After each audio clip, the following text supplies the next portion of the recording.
I have been streaming and talking for 20 minutes to myself because I didn't click. I didn't click go live because I clicked start stream, but I didn't click go live. I'm gonna fucking kill myself. I'm having such a good day! I'm having such a good time! I love everything! I was actually imagining you this one. What wasn't you fucking say anything? I only, oh my god, you did. Oh my god. I only got told because Puffy was like, yeah, I'm still waiting.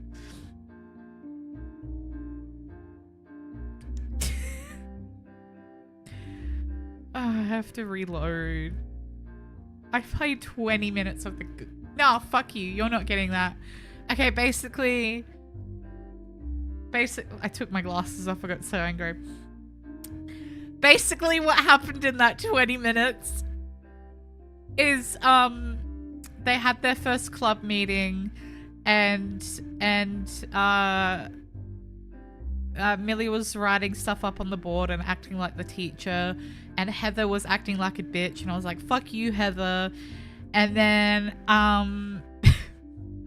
and then they came up with a story which is like a princess and the princess and the knight needs to save the princess from the castle, but there's no dragon because otherwise that's like too whatever the word is, that's too predictable.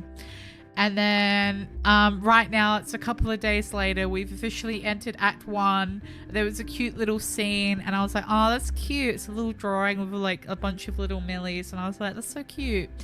And I'm gonna fucking kill myself. I'm actually gonna kill myself.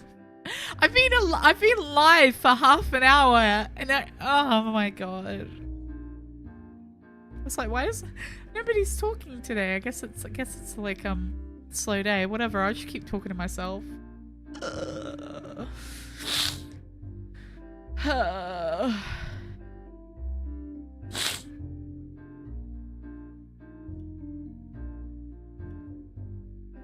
I was doing the I show speed fucking face. Anyway, now it's the next day. Olive is raking leaves outside.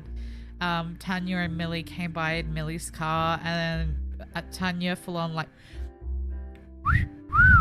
wolf whistled at me, and then Millie got embarrassed and was like, I don't know this woman. And then they're like, oh, Olive, you're such like a adult, and then they were weirded out that Olive lives by themselves. Anyway, while we may keep to ourselves, that doesn't mean they don't make their presence known in other ways. The one above me like loud music with lots of bass. One of the mailboxes is constantly full. Soon as I begin to wonder if the owner of the apartment passed away, the what the fuck? Hello?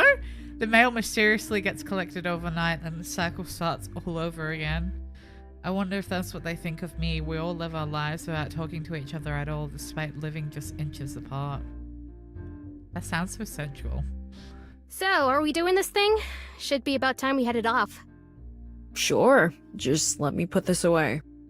Thanks again for giving me a lift. Oh yeah, and they're having a meetup. They're having like a fun little meetup outside of club hours.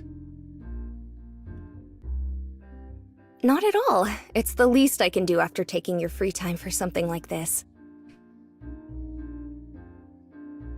You can hear my cat meowing in the background.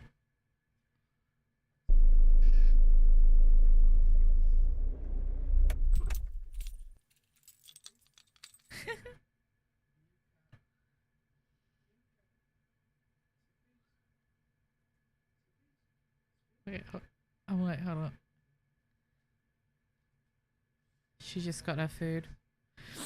As we roll to a stop and Millie cuts the engine, the occasional honking of impatient cars still navigating the busy street punctuated the low rumbles of the crowd. I'm the first one out of the car. I'm the first one out of. Yeah, it's a tiny car, by the way.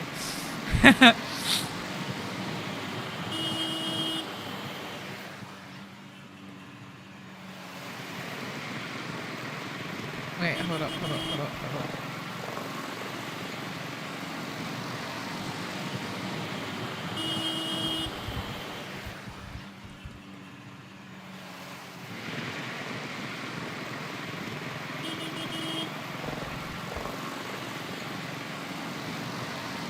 I'm the first one out of the little car, stretching myself out as much as I can, doing my best to shake out the ache of being crammed into that tiny box during the rush hour.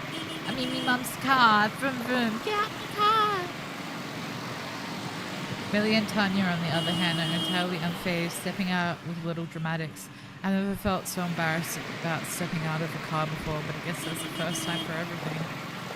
It's just a vtuber that can't draw with their left hand. I can draw with my foot too.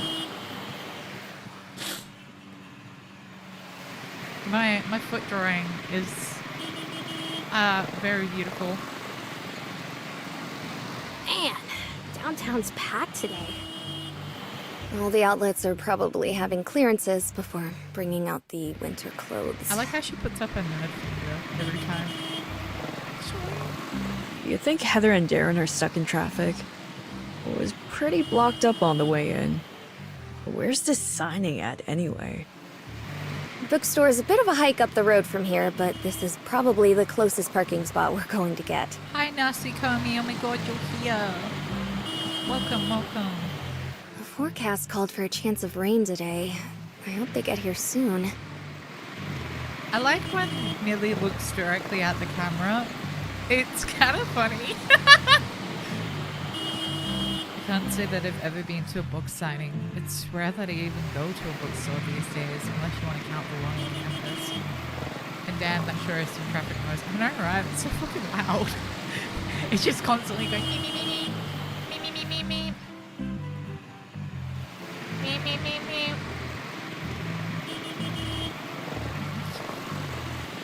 Oh, fuck, I skipped too fast. Never mind. I can see the appeal in it so far, being able to meet an important person's face to face. Same goes for sports autographs, even if I've never been to that either. It also feels like a kind of thing a writing club is supposed to do. Them looking at the camera feels like she's fucked. What the fuck? No, you're right. They're all looking directly at me.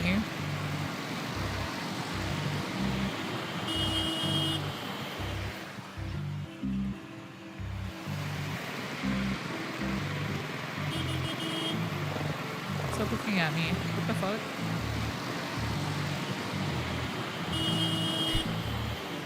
It's like directly at the camera too. Ugh, they're all doing it.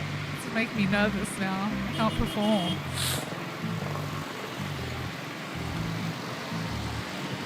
As new to the club as I might be, I can't shake the feeling that there's a difference between what a writing club should do and what our club members might want it to do.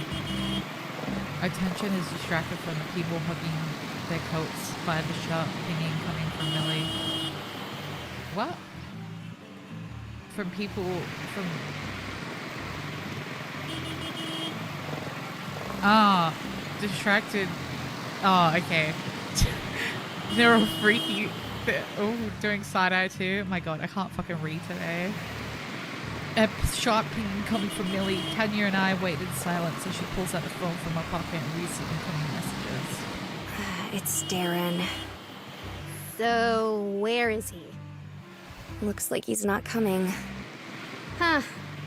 Seemed like such an eager beaver, too. Millie! Did he my say wife. why? It's my wife today. Must be hard to play in NV world. Listen. A novel visual. Listen. I'm so literate right now. I'm literally literate. It's just I need more caffeine. I really want a Red Bull today. Scratching my arm. I need a Red Bull. I'm illiterate as well. I think you were doing that on purpose to catch me out. Millie shakes her head. I'll just be a minute. I'm going to give Heather a call. the rebel. Ah! Tanya and I exchange a brief glance as Millie steps away, tapping away on her phone before bringing it to her ear. The two of us watching away, middly, literate and fertile, Red Bull bad for you. Oh, fuck off. Yeah, whatever. Middly with her braid as she talks. Middling. Millie fiddling, middling. Middling with her braid. She looks surprisingly pensive despite her efforts to hide it. After what feels like minutes, though it's likely only seconds, she gives a couple of quick nods before tapping on her phone and hang up. With that, she shoves her phone back in her bag with a sigh before returning to us. Red Bull is not bad for you. Energy drinks are the only way to survive graveyard shift. Millie Bobby Brown. Shut the fuck up. Well, She's not coming either. Tanya and I let out a long sigh. When you gonna give the skeletons and the undead Red Bulls so they stop bothering you? After all that build up, this whole thing was a bust. should we head out on our own then? Millie smiles a sad smile. Maybe another time. I won't drag you two in there. It's not much of a club outing if half the club isn't here. I will go with you, Millie. I debate pushing back, if for no other reason than to soothe my guilt. Tanya pokes up before I get the chance. Something away from phone. Tanya flashes a screen at the two of us frantically, offering us salvation through a silent declaration. Quite what I was imagining. It's not even 10. Adorable. Are we gonna drink? Should've. Sure, why not? Yes. I can only stare at suns. Well, I don't know. I don't know if I like her more than Aspen yet. I'm undecided. I can only stare at sun's silence at Millie's response. She's quick to know it's giving me a sheepish laugh. I mean, I wasn't super optimistic about today anyway, if I'm being honest. No point in getting too worked up about it. This sounds as good a backup plan as any.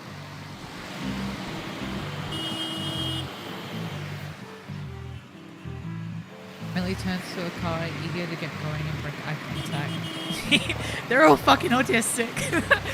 Needing no further prompting, Tanya practically skips over, crawling over the passenger seat to get into the back. Should I drop you back off at your apartment, or will you be joining us? I could go No for pressure. a beer right now. I have beer in the fridge. No pressure, she says, waiting patiently by her door, smiling wide. With a sigh, I start making my way towards the passenger side door.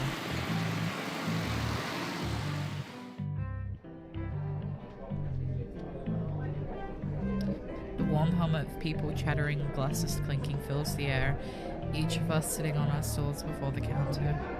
I feel a little bit like fish out of water here, but seeing Millie and Tanya casually chatting between themselves makes me a bit more comfortable. Yes, we're free from traffic. That was horrible. Now we just have to deal with...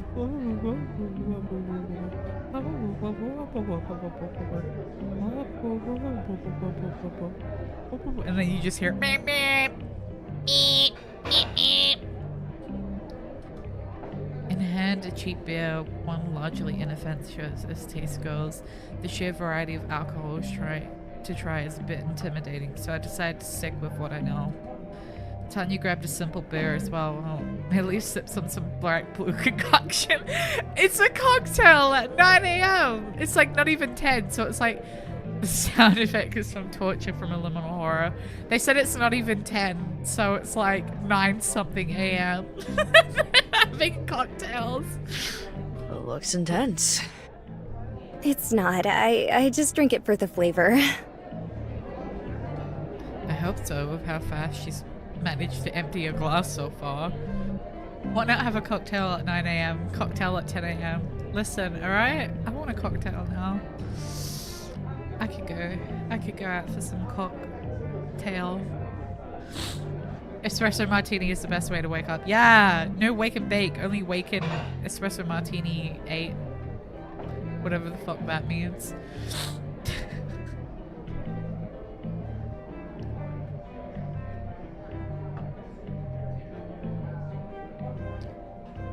So you two are regulars. Bad boy, get the spirits. See, you want me to get the spirits, but not the Red Bull. No Red Bull. Red Bull bad for you. Vodka, however, definitely. Regulars makes it sound like we come here all the time.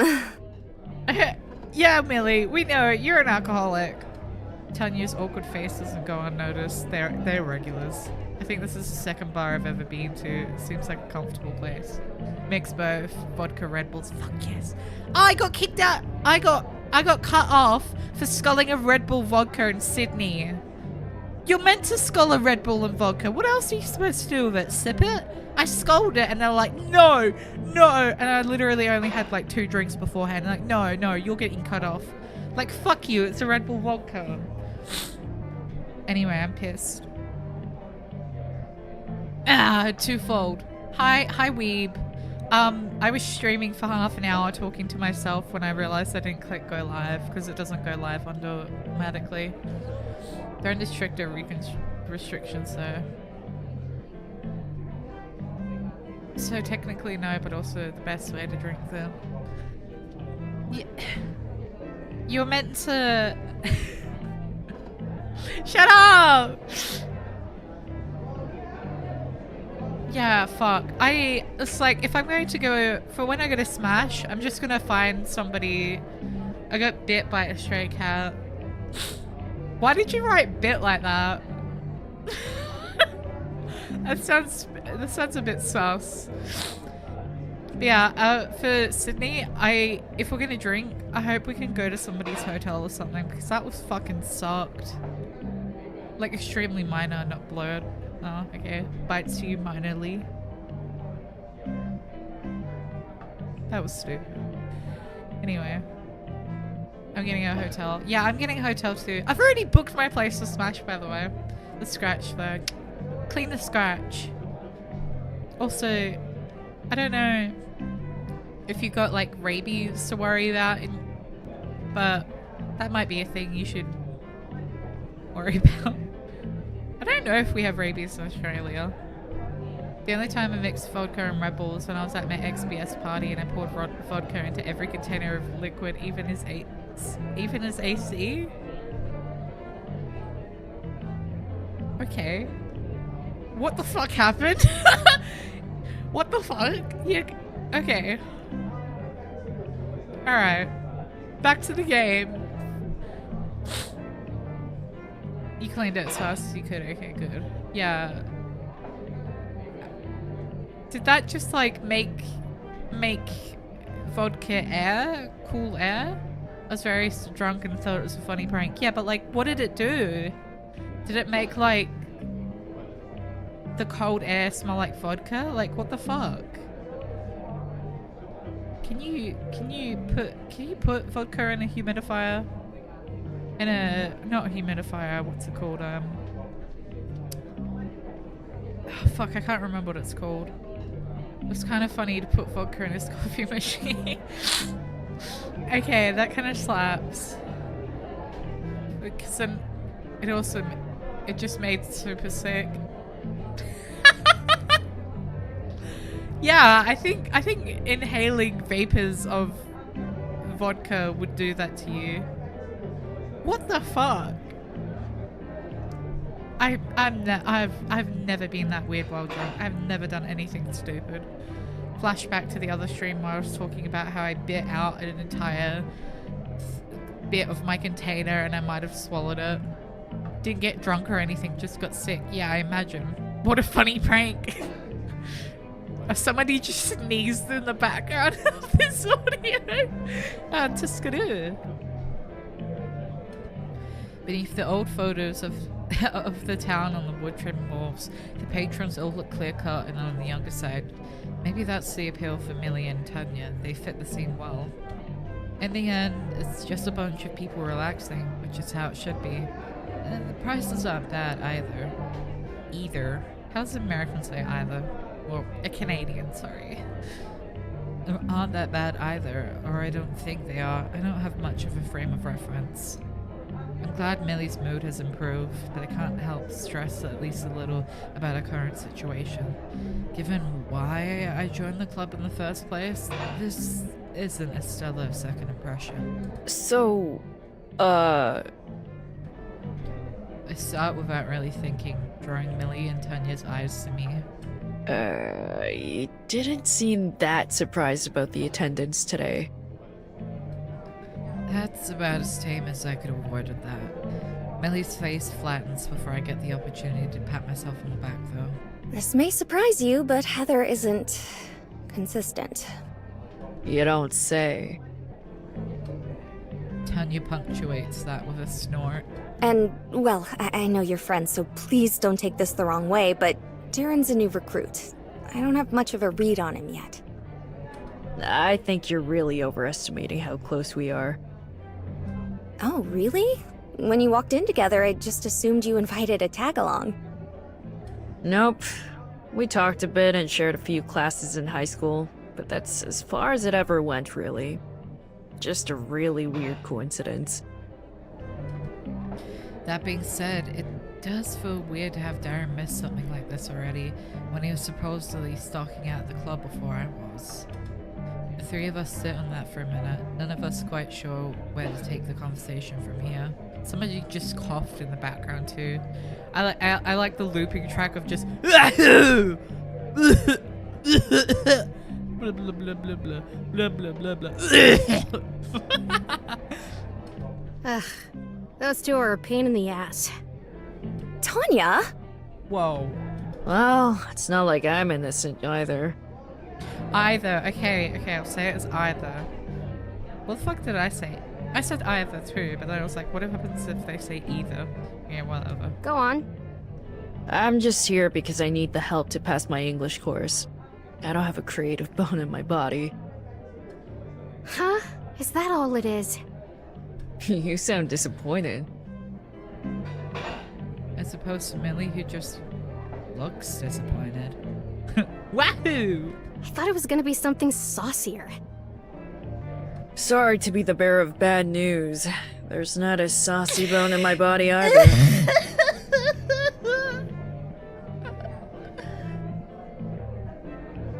That was so cringe. There's not. I can't even. There's not a saucy. I can't even replicate that. There's not a saucy bone in my body.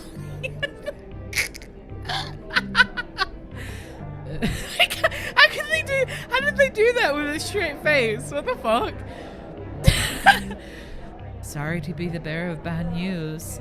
There's not a saucy bone in my body either. I guess saucy olive. There's not a saucy bone in my body either. It's like me without any charisma, bro. Well, for what it's worth, I appreciate you coming out today anyway. Millie smiles, but I don't need my glasses to see how strange it is. Tanya must pick up on it too, signaling down the barkeep to refill her friend's drink. It's 9-something a.m. It's not even 10 a.m. She's on her second cocktail. I'd appreciate you not trying to get her driver drunk before noon. Tanya doesn't bother to offer me anything but past a roll of her eyes and a smirk. Millie looks up and down on a mostly empty glass, her smile softening to one decidedly more genuine. Sure. What harm could one more round do? Girl, it's 10 a.m. Girl, it's 10 a.m. Girl, it's 10 a.m. Can you blame her? I'd be 3 bottles deep after that line. Hearing Olive be like, I don't have a saucy bone in my body. Their true calling straight, it's Durking. She's going through it. Is this Does it have any similarities to Aspen randomly having an alcoholic arc? Or like what's the deal here? Is this gonna be a reoccurring thing? Me falling in love for blonde brunettes who have alcoholism. A new round of drinks arrives. What? What the fuck?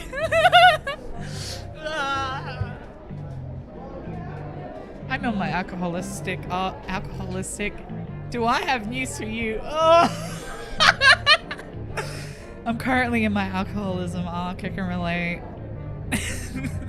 Speaking of beer, at least Millie seems to enjoy it. I'm like, Aspen. Yeah, I was like, that was so out of left wing. Aspen to just wake up and then there's just like a fucking shit ton of beers scattered around her. And she's like, mijo. And I'm like, what the fuck? Like, at least the National Park girl's the drunk woman isn't a blonde. Okay. Does she have white hair? Gally was losing it. I'm like tempted to grab a beer myself. Hold on, I'll be back. It's a brunette instead. I said blondes and brunettes. What the fuck? I love my alcoholistic. Why do I keep saying alcoholistic? That's not even a word. I love my alcoholism mummies. Anyway.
Got peer pressured by a VN. Yes, I did.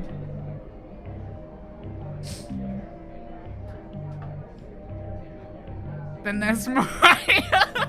Why did you write Mariah like that? What the fuck? Then there's Mariah. Okay.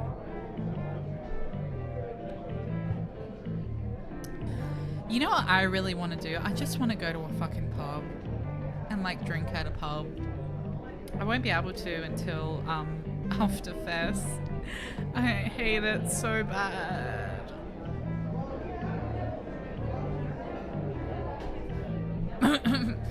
Tanya orders table some bar food to soak up the alcohol. I'm so worried about, she teases.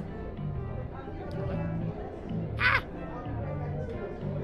As Millie and Tanya laugh together, chatting about some movie I've never heard of or a teacher they have together, something feels a bit off.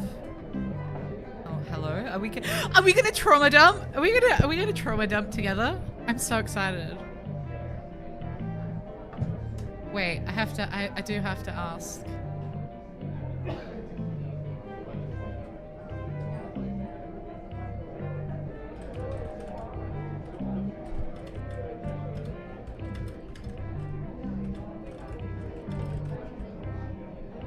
Mari, look at DMs. It's so important. I need you to answer this.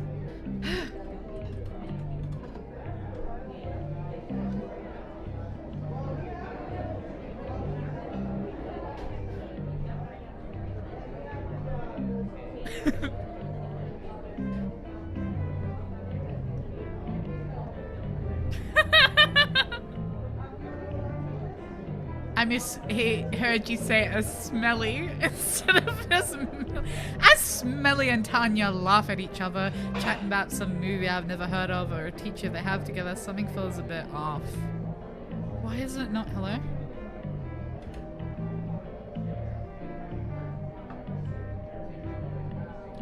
Aww, she's got little depression eyes. Baby. I have those. The little depression eyes.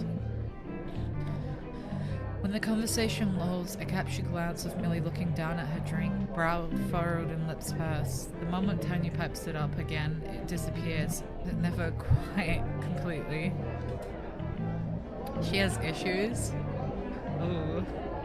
Depression eyes. Do those not look like depression eyes? She's doing the depressive thing where you're like, ah!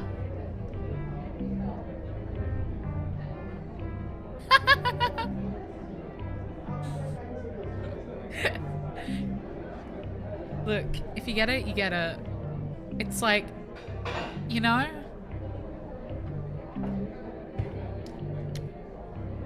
I try to shake the feeling. I don't know Millie that well to analyze her behavior, and I don't even know what I'd say if I could. For what it's worth, Tanya keeps pulling Millie back from whatever depths of thoughtlessness she keeps sinking into, even if she needs the alcohol to do it. Ooh. That's definitely setting something up. Hello? Don't the next... Time passes quickly. Before I know it's been over an hour since we got here. I leave some cash for my order and tip before excusing myself. Millie's been handling herself well, looking alert and sober since switching soda a bit earlier. I still decline when she offers me a ride back though.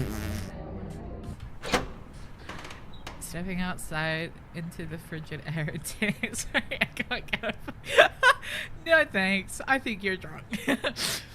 I mean, fair, like, it's people's comfort levels, but still, it's just like, holy shit. God wants a drunk drive. Yeah, it's, oh my god. I need to fix my chat, hold on. And now they're drunk at noon. Stepping into the frigid air and daylight, I have to squint to see. The overcast sky from this morning has been replaced by a typical sunny afternoon. With nothing more to do, I head back to my apartment. Hopefully I'll still be able to do something productive today.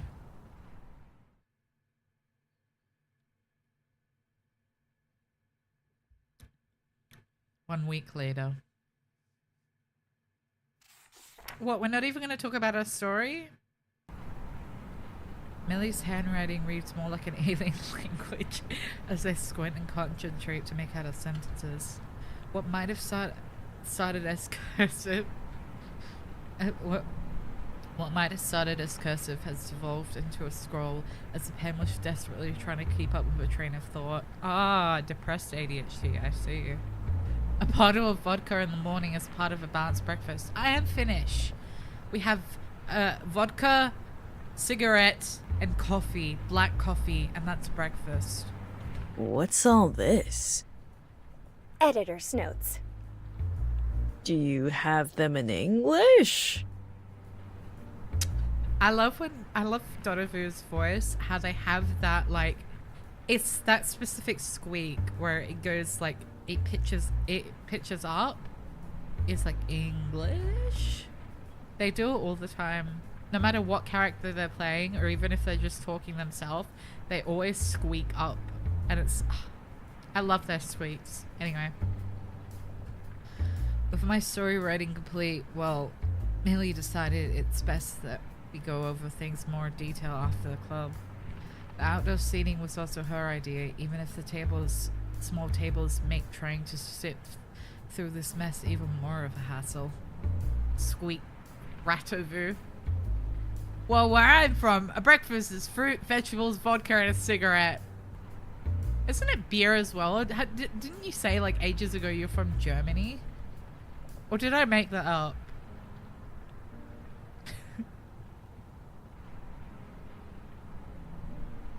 Every time I take a sip of my beer, my tracking loses. No, you hate Germany. Ah. Where the fuck did I think you were from? I swear to God you said something along those lines. Or maybe, no, is Berlin? No, Berlin's technically part of Germany still, isn't it?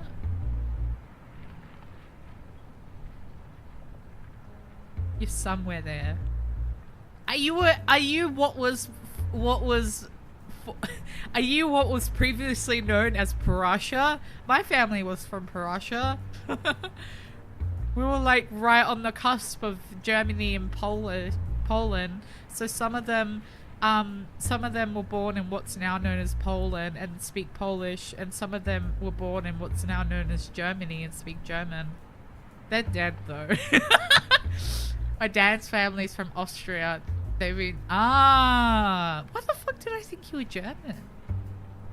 What the fuck? Why did I think you lived in Germany? Switzerland. You live in Switzerland. That's it. I just think about the fucking video I saw today. Oh, technically breaking my own rule by saying no politics, but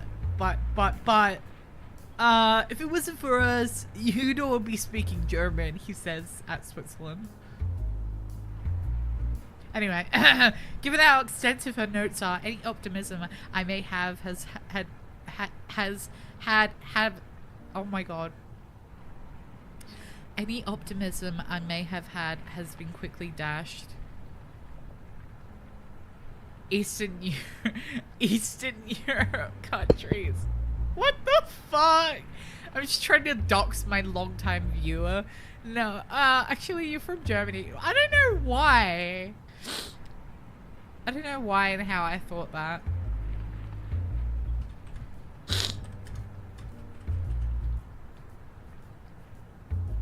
Ugh.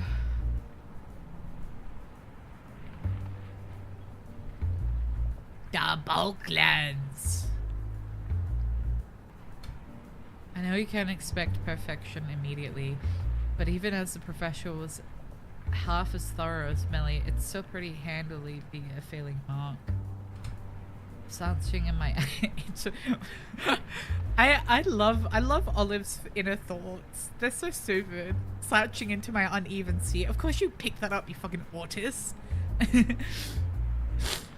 Oh, I rock back and forth as I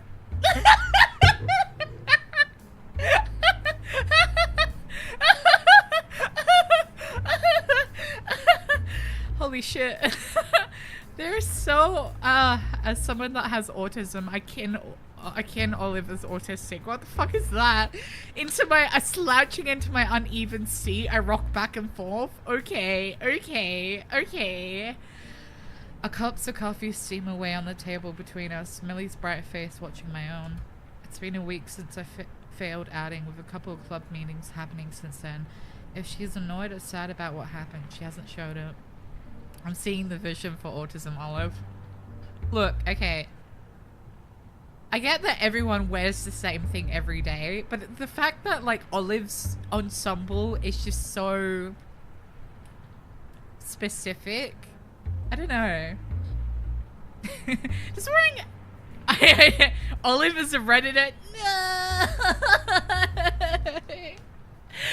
They kind of are. They kind of give that though. They've got the slouch and everything. Oh my god. Olive gives Discord mod. Olive gives Discord mod and Redditor. Oh no, my baby. Even now, she smiles while waiting for a response to a writing critique. I can't fucking read it, woman. I don't think Buddy even knows what Reddit is. Olive got. We're not coming to a conclusion here. My chat's divided. God, I got an idea. Oh god. Okay.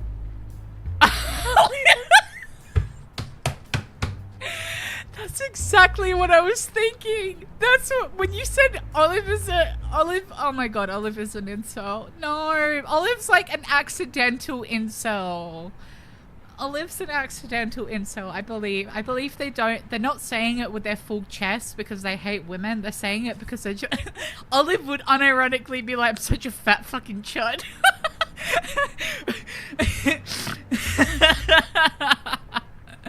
I had to join a writing club to pick up my shitty GPA, so I made myself a bowl of whatever the fuck. I didn't choose the incel chose me. Olive, oh no. Olive would genuinely say, fuck my fat chud life. No! I hate this first one. Fuck my chud life. Ugh.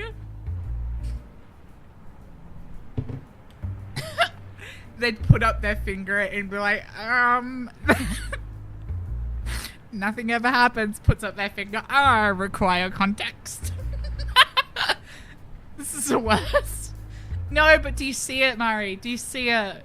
Do you see it? They post on kitchen incels and then be like, fuck my fat chud life. Such a fat fucking chud. Ugh. I hate to join this fucking stupid ass writing club that doesn't even do anything. There's a bitch in there that hates me. I'm failing college. My GPA is chair balls. Fuck my fat chud life.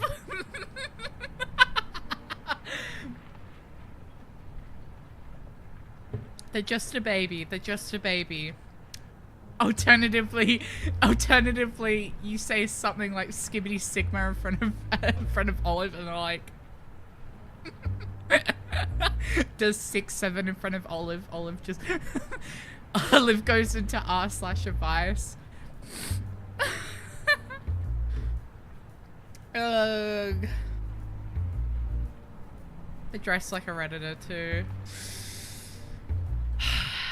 That only made the charade of the writing club meetings all the weirder. Just a week of everyone silently ignoring the elephant in the room, and nobody actually cares.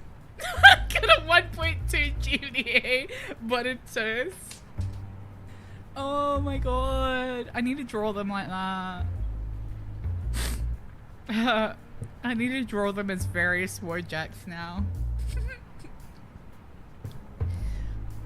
I take up my coffee and try to think over my writing. That's the look of concentration I wanted to see. I knew you'd get into this. What's on your mind? Nothing you want to hear. They say that as such a fat fucking chud. Try me. Pushes up glasses. Well, Millie, I think I'm such a fat fucking chud. I'm gonna kill myself in front of you so your trajectory of your life has changed forever. Millie's got 5,000 hours in AO3.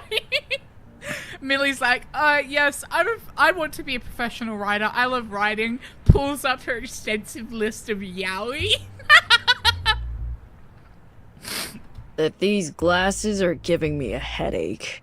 That these glasses are giving me a headache. Okay, nerd. The fanfic writer ex-redditor. No!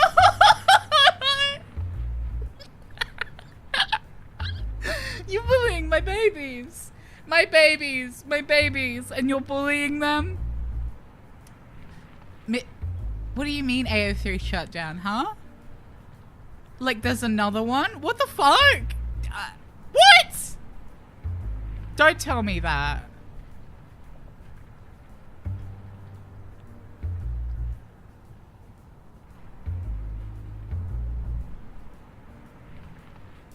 Ah, it's back.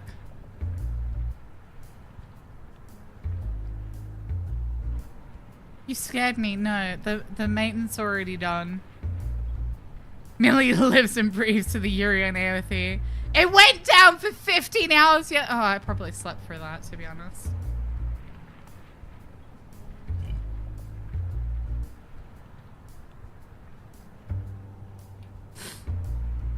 I'm so glad I have a mute button. I just burped and it was nasty. I'm still letting you know. Millie pouts as I grumble to myself, but it soon gives way to a small giggle. I promise you contacts are worse, but you do what you gotta do to maintain appearances. Now, how about we get back on track? Recognizing my attempts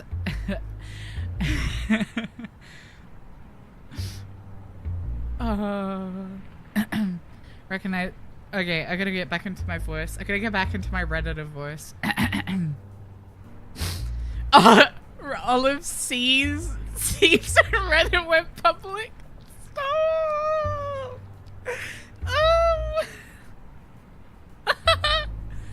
God, it's so fucking funny. Fuck my fucking jungle's life. Oh my god, it's so funny.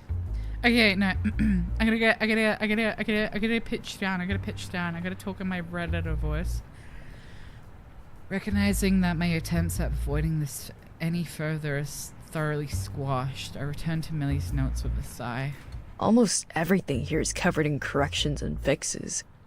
Actually, I think you've written more than I did in the first place. They did the squeak. They did the squeak. Twofold did the squeak. I love that little squeak. Actually.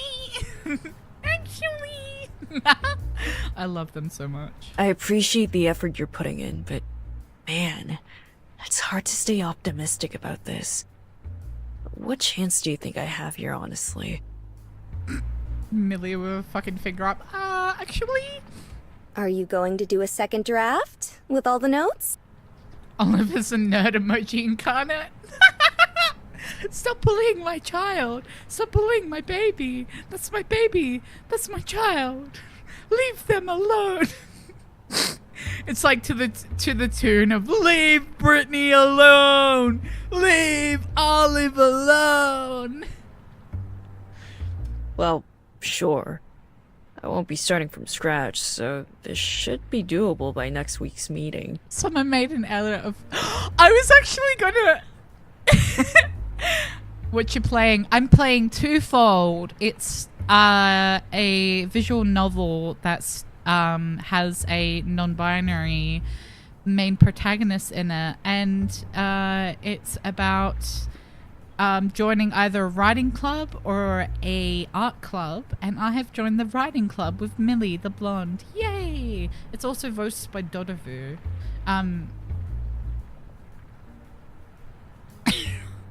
Your son?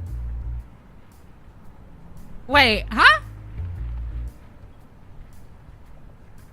What the fuck? You have a child? Ah! I'm learning so much about you, Nasikomi.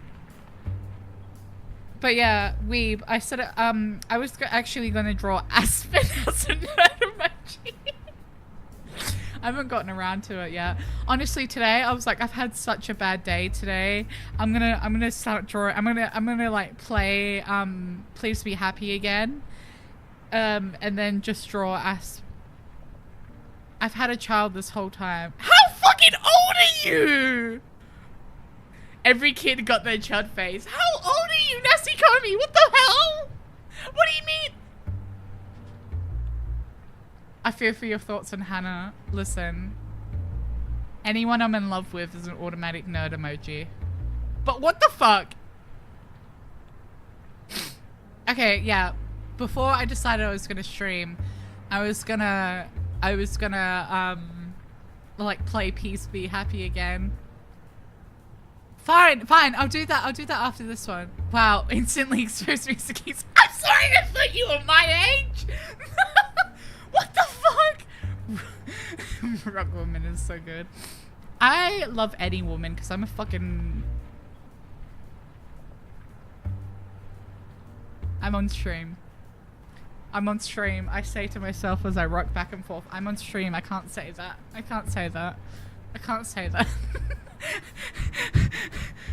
It's like muzzling a dog for what I was about to say. That's just a snippet into my dark and twisted mind. You wouldn't understand. Oh my god. You only got a demo for the house. Okay. I'm not gonna play. I'm gonna put it off. I'm putting it off until the full game comes out. Do I sound young, or is the question, are you mentally old? Well, I did one of those tests, and apparently I'm mentally like 46, so...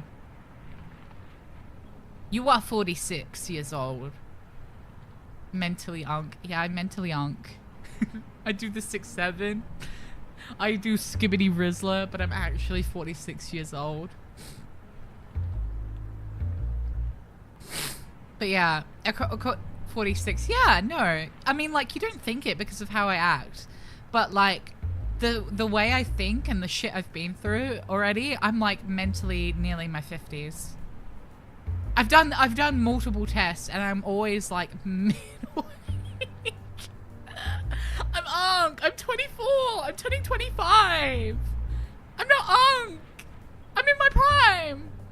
Have to lurk, but we'll keep stream playing. Have fun falling in love with my wife. Thank you for lurking. Have fun doing fucking your life, I guess. Then you'll be fine. Wow, she sold her confidence really well, considering how much of a non-answer that was. Still, it feels like I'm doing the bare minimum. This is all any of the others should be doing. When I think about it like that, I start to get annoyed. What up, nephew? What the fuck? After taking a sip of her drink. What is she drinking? Is she drinking alcohol again? Millie, no! Millie, put the beer down! Millie! Put the beer down! After taking a sip of her drink, Millie takes her little worn notebook. Oh my god. I'm in love with bitches that have a worn notebook they bring everywhere. Bite slip. And adds something in a hurried handwriting, perhaps a note about her tutoring or an idea for her own writing. As she finishes, she notices my glancing. Keeping a notebook handy means I can quickly jot down my thoughts when inspiration strikes. You should try it. I think it'd really help you. I've been an adult since I was 6. Real. I've literally have to be an adult since I was like 8 to 10 was when like I got exposed to like adult stuff. And then my family has the gall to be like, you're not mature, because I indulge in like shit like anime women and whatever, and they're like, you're not mature, you buy teddies and plushies and you don't save your money and you don't have your license. It's like, fuck you, I didn't have a childhood. I can like pretty pink Catwoman if I want. Ugh. Don't know how much use I'd get out of a notebook filled with nothing but bad ideas. Okay, Redditor. Bad ideas are fine. Most of my notebook is junk I never end up using. I should actually write down my ideas instead of just having them and then just they're gone. But the few diamonds in the rough, sometimes even just a few words, can be enough to build on. Maybe it'll help you get into a creative mindset, too. Aw, Nasikomi. I relate so hard to that. High five. Neglected. Yeah. Woo. Millie may be right. She probably is. But that doesn't mean I feel any sort of connection to what she's saying. It's like receiving a lengthy, thought-out lecture in clear and precise terms, all perfect delivered in hieroglyphs. I will give her that she has the patience of a saint trying to be helping me like this. She seems to enjoy the chance to talk to me about the mechanics of writing with someone who cares, even if it's only out of necessity. So, what are you trying to say with all this? Think of it like art. Instead of trying to make a gallery-worthy portrait off the bat, you're sketching out rough ideas to try different concepts from different angles. Not the first example I expect her to come to mind, given the circumstances. You don't even have to show anyone. Just try describing an interesting person. Plot out a fun scene in a movie, or emulate an interesting passage you saw in a book. I think that's where you're getting tripped up, trying to write full stories right from the start without being comfortable with the act of writing itself. Without a solid foundation, the whole building falls apart.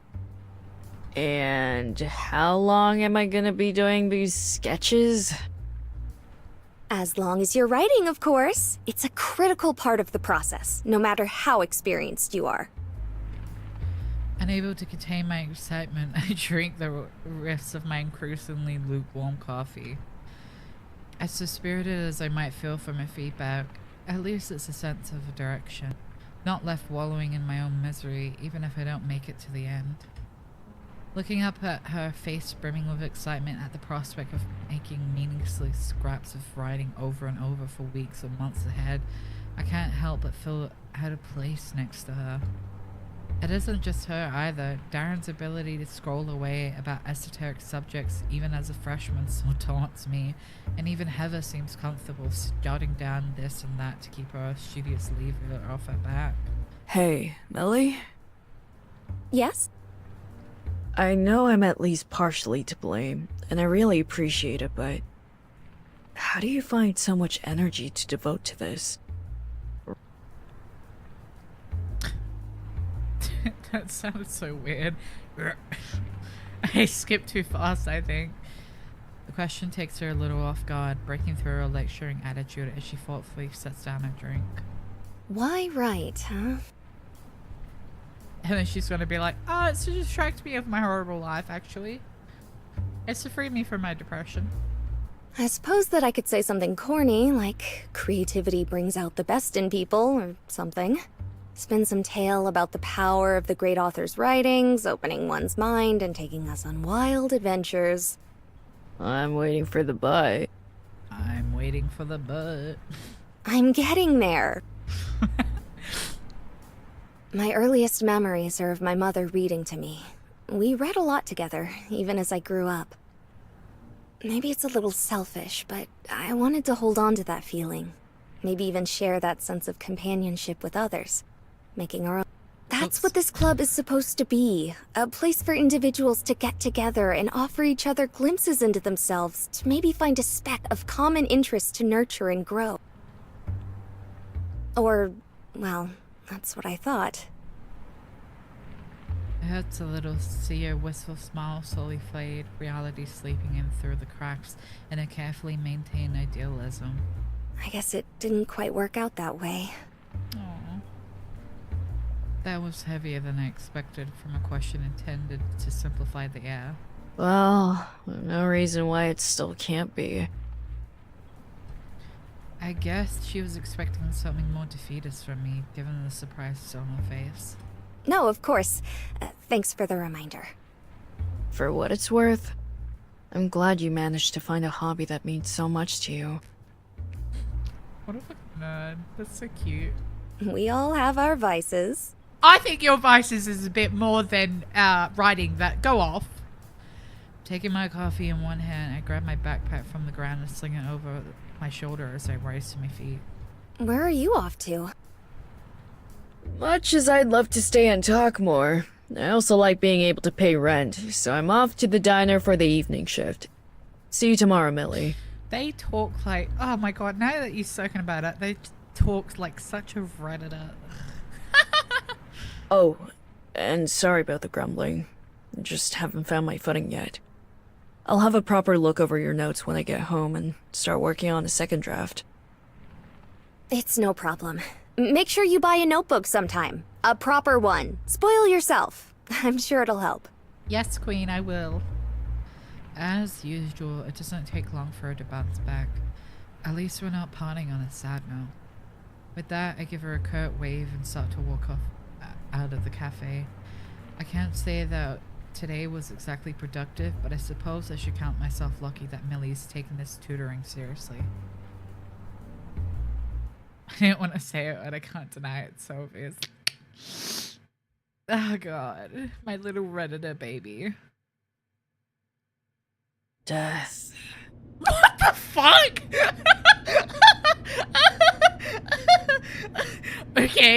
Okay, Redditor. Death comes for me. Oh, don't be so dramatic.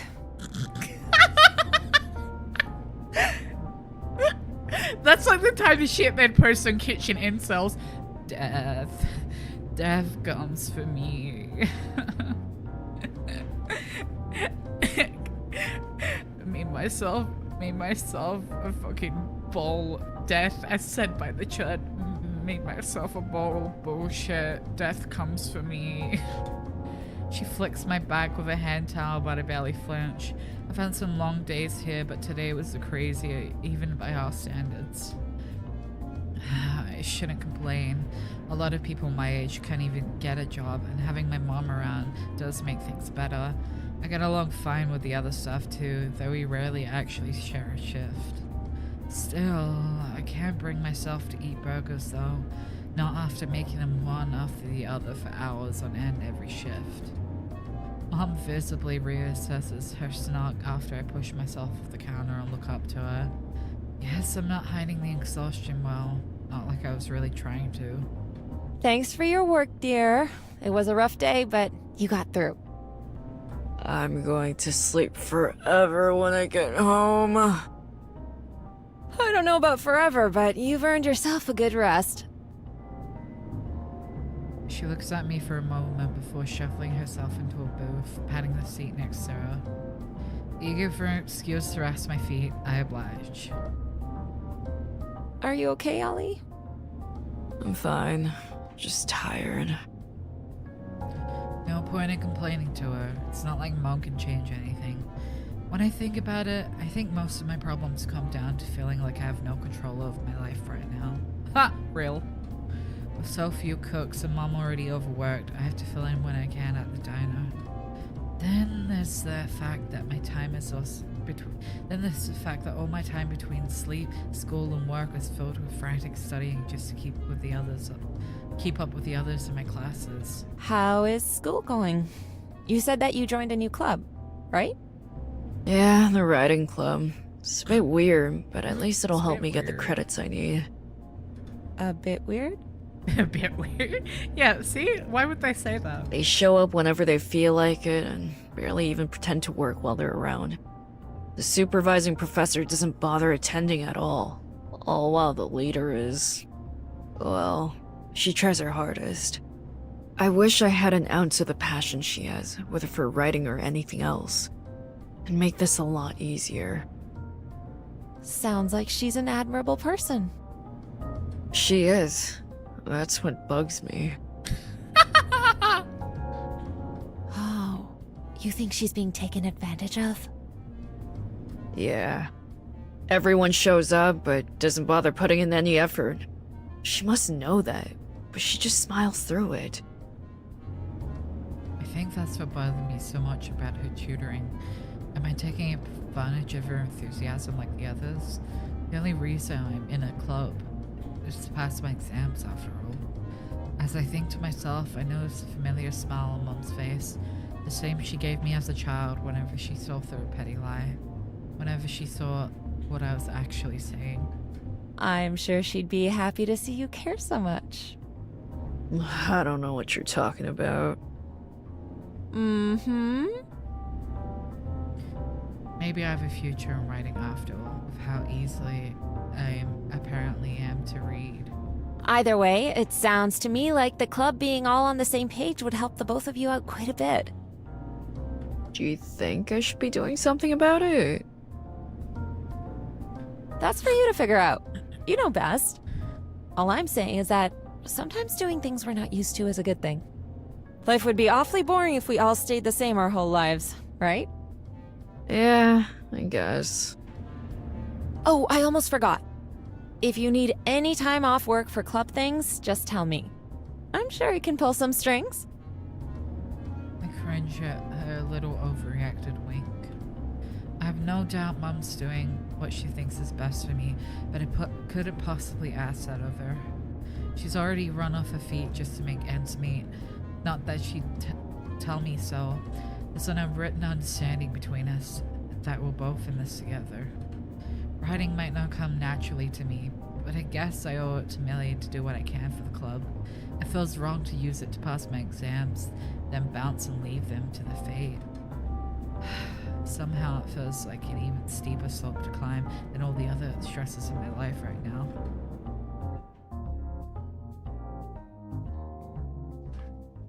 The next day.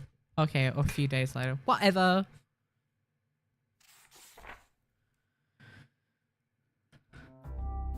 To my side, a couple of plastic bags shift together as I walk.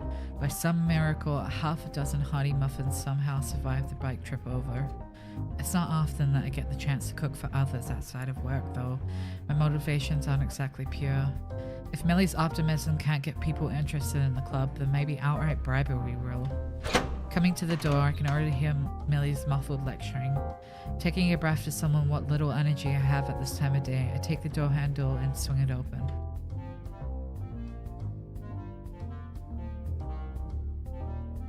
Millie moves to welcome me in, but she trails off in confusion as her gaze falls to the back at my side. Tanya beams with a grin and an arm around the back of her chair, contrasting to the stiff and overly formal Darren. Heather is not here. It's not the first time she's outright skipped, so not the biggest surprise. With a cursory greeting, I drop the bag onto the table and roll out the sides, plucking out several large plastic containers and popping open their lids. I love the giant moose drawn on the whole. The sweet smell rises from the food, despite having been baked in the morning. Everyone gathers around, their eyes sparkling as I finish unpacking the rest of my morning effort. If they took about as half as much interest in the club as they did this, we'd all be in business. Olive, what? Did you get lost on the way to the baking club or something? Says the woman in her mechanic jumpsuit. Cooking and baking is a bit of a hobby, so I just figured I'd bring some stuff in is all. Well, no complaints here. Take what you like. I didn't bring these in for show and tell. Just have them while you're writing or whatever. I like how they're specifically like, yes, while you're writing. You can only eat these if you write. I hope I don't sound ungrateful for asking, but what's the occasion? Well, you know... I have no idea how to word this in a way that isn't tinged with pessimism. The club's had a rough start this semester. I figured something like this might improve the mood a bit and get people motivated is all. Thankfully, it looks like the answer is more than acceptable as Millie's initial shock melts into a smile. That's really sweet. Thank you. It's not the first time I've seen her smiling, but something about this time combined with her tone feels considerably more genuine than before. The sincerity of it enough is to make me look away before I start blushing. With no need for further prompting, the feeding frenzy begins as multiple hands dive in at once for this treat of that, with a single chocolate-filled muffin. What the fuck is wrong with me? A single chocolate-filled muffin rescue for myself. Heading to my usual desk to get back onto Millie's editing notes, I turn around and see the club members chatting away between themselves. Millie delectably tries to catch the crumbs. What the fuck? I actually so stupid today. Millie delicately tries to catch the crumbs with a hand below her chin, while Darren's technique consists mostly of taking small nibbles at a time. Tanya, meanwhile, shows such no restraint. I was hoping people would take my whole while you're writing suggestion to heart, but the club ended up looking more like a party instead.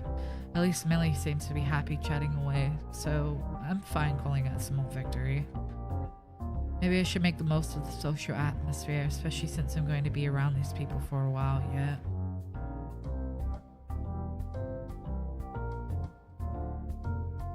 Part of me doesn't want to bother, but we'll go to our boy. I should probably take the opportunity to talk with Darren. He keeps to himself so much that I don't often get the chance, and I like to think there's some camaraderie in being the two newest members. He nibbles at the corner of a muffin as I walk over, taking exceptional care not to drop as much as a crumb. It's impressive effort. Darren is a Twitch mod. No! Darren, he's my baby! Don't... He's not. He's just a little guy. Listen. Hey. Been a while since we caught up. How's it going? I see it. Fine, I guess. I'm doing all of my classes at least. I wish I could say the same. It's already feeling like a struggle to keep this conversation going, and we're only 3 sentences deep. Autism x autism. So, what are you hoping to get out of college anyway? You might be new, but it sounds like you have some idea. It's not really exciting. You're gonna be disappointed. Nothing wrong with boring. Historian. I want to study history. He's right. That's about as standard as they come. Maybe that explains why he can write so quickly. The history courses I've taken were all about essays, and anyone who wanted to get anywhere would need to be used to writing in them. Suppose a writing club's a good fit for someone who's going to be drowning in essays by default. I guess so. It helps. I like writing fiction too, though. They're different skill sets. Yeah? How's the club been for you lately, then? Millie seems all over that kind of stuff. He opens his mouth to answer, only to second guess himself. He folds a little paper cup that previously housed his muffin and excuses himself from the conversation to grab another. I idly wonder why someone so studious didn't show up to the book signing. Heather's not exactly a mystery, but I really thought he'd at least come along out of duty if for nothing else. Either way, I guess that's all I'm gonna get out of him today. I'll check in with the other two a bit later. There's quite a lot of food here. Why'd you make so many different flavors? God forbid a person have a hobby. Didn't know what you guys would like. Besides, muffins are easy because you can throw in whatever's handy for flavoring. Chocolate chips, cocoa, fruits, that sort of thing. The others seem to like them too. It's good to see everyone chatting like this. All two of them. Have to admit, it's different than when you do it for a job. After a while, you forget how nice it is to watch people enjoy the food you've made for them, and having a good time while eating together. It isn't long before Darren says his goodbye, pushing the last chunk of muffin into his mouth with his thumb on the way out. As Tanya sees him off, she looks back. So, the big question. Who gets the rest? We ended up getting through about half of them by the looks of it, even with Darren and Tanya's appetites not quite being up to the task. I do appreciate Millie looking at me first for an answer. I can make more anytime. You guys decide between yourselves. Rock, paper, scissors? Going by how fast Millie agrees to take up the position, this must be a normal sort of way of sorting out disagreements between the two. Their faces look oddly scary given how low the stakes are. Without a word of communication, they begin. The rounds, apparently being best 2 out of 3, go by so fast that I can barely keep track. Grateful in victory, winning the final round with paper to Tanya's rock, Millie silently grins ear to ear as Tanya sighs. Such is life. See you guys later. A sulking Tanya wanders out the room while scratching her head. Millie's waving her off as she goes. I'm all right to clean up by myself. You can go if you want. Thanks. Sorry for turning the meeting into this. You hardly need to apologize. It's nice to see everyone enjoying themselves in the club. I really appreciate this, Olive. You're only saying that because you ended up with all the leftovers. I deserve that pouting. Cute. By the time I'm finally out the door, sunset's already rolled in. As a mod for a VTuber fan, I'm offended. Holy shit. You're the Twitch mod. You're Darren. Oh my god. By the time I'm finally out the door, sunset's already rolled in. Given that riding in the dark makes me nervous, I start on the path towards the bike rack. No detours. That urgency doesn't last long, with a familiar orange jacket out the corner of my eye stopping me in my tracks. Oh, hey. She has her headphones on. What am I even doing? Reaching up to take them off, it looks like Haley noticed me before I could collect myself and pretend nothing happened. Try as I might to get a read on her, I just can't do it. That face of hers is inhumanly placid. Sup? She approached me. Just saying hi. What are you listening to? She takes the headphones from around her neck and offers them to me without a word. All the more curious, I dutifully take them, and after a moment to brush my hair back, hold them to my ears for a quick listen. Listen? What the fuck is wrong with me? That's about all the reaction I can muster to this tune. I'm not even sure why I asked. Music is totally out of my usual wheelhouse. Do you like anything besides cooking? What the fuck? Left none the wiser, I give up and pass the headphones back to the owner, the item slung around her neck in a smooth and practiced movement. She quickly picks up on my nonplussed expression. They're good for tuning things out, at least. What do you think about when you're alone in those headphones? What a weird question. Stuff. This and that. She just shrugs. And as much to me as her own inability to give a meaningful answer. So, I hear you're in the writing club now. Apparently so. Yeah, apparently. Well, now that you're officially part of this, try not to worry much about the arguments between those two. If either of them give you any trouble, just give me a yell. It's not really a big deal. Sometimes people just don't get along. As she goes silent, I find myself wondering if she agrees or if I've said something wrong. I have a feeling I'm going to be left wondering too. I assume you're not following us home? Sorry? Considering you stopped me in front of Millie's car. As Haley points behind me, all I can do is give an awkward chuckle and try to laugh it off. Not your best moment, Olive. Oops. Sorry. No, just on my way to pick up my bike. She doesn't react one way or another, leaving me no indication as whether or not she accepted that. Here I was, thinking I'd picked up a stray cat. See you later. Hope the club works out for you. She brings her headphones back over to her head, done with our conversation. It's more than fine with me getting on my way, my pace a little faster than before to escape the situation.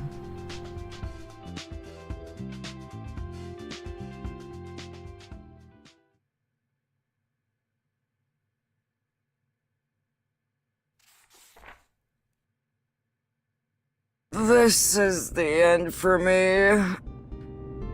I groaned, scribbling out an entire paragraph in frustration before just crumpling the paper in defeat.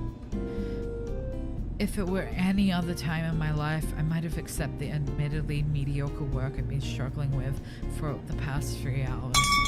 Unfortunately, I can't, especially not here, where from my spot in the corner of the diner I can see Mom rushing to and fro to fill the giant to-go order that came in during her lunch break. She practically wrestled me back to the seat when I tried to help her. The very least I should do while I'm here is write a good paper, I thought, but no such luck. I can barely get a full sentence down before second guessing it. It's supposed to be a simple creative exercise, analyzing 2 short stories and creating our own in a similar style.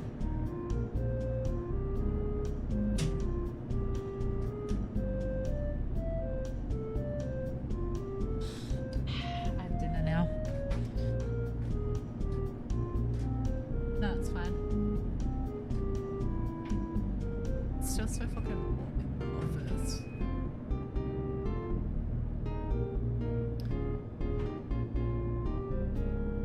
What does analyze even mean? If he'd said critique, at least I could just complain. What does analyze even mean? Oh, is that grumbling I hear? What the fuck?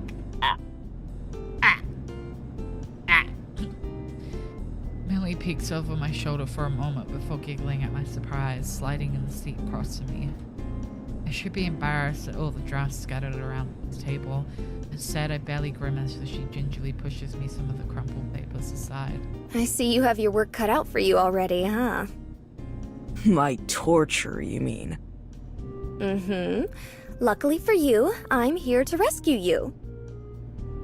Humming to herself triumphantly, she pulls out a tote bag upright, rummaging around the contents inside. How do they not know how to analyze?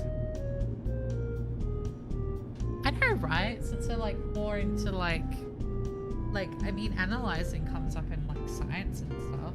Not really in maths, but they did like sciencey stuff too, I guess. I don't know, they're fucking stupid. She pulls 2 notebooks out with a fear. Hold up, let me do this in my Olive voice. She pulls out 2 notebooks with a theatrical ta-da gesture, waving them in front of her face. Notebooks? Ta-da! Notebooks? No, I get it. I do get it. I don't know what they want when they say that. Exactly. I fucking hate analytical essays. I understand how to analyze, but I fucking hate analytical essays. Not just any notebooks. Take a look.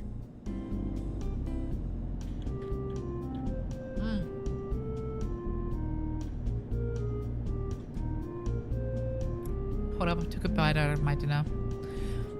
In one hand, a bright pink one labeled notes, adorned with all matters of sticky notes, bookmarks, and scrap paper sticking out from it. The other is more plain, black without eye-catching material besides the sticker of a cat. Wary, I take the pink one and begin flipping through it. Every page has a neat header, date, and notes from top to bottom. Most of them have a works cited section, naming the textbook a relevant story. In all, it looks like a teacher's assistant's cheat sheet for the entire class. Detailed, easy to navigate, and even better resource than the textbook itself. What? How did you get this? What do you mean? Which professor did you steal it from? I won't tell. You're flattering me. They're my notes from the semester. I took that class already, remember? No way.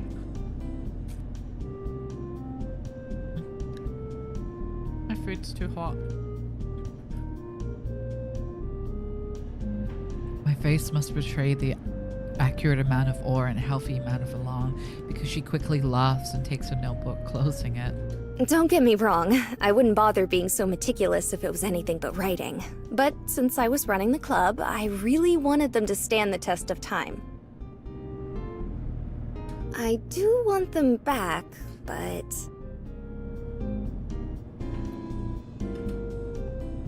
She timidly plays with her braid for a moment, being a bit sheepish. Well, the class is pretty front-heavy on essay work. You can use them as reference if you ever feel lost or need inspiration.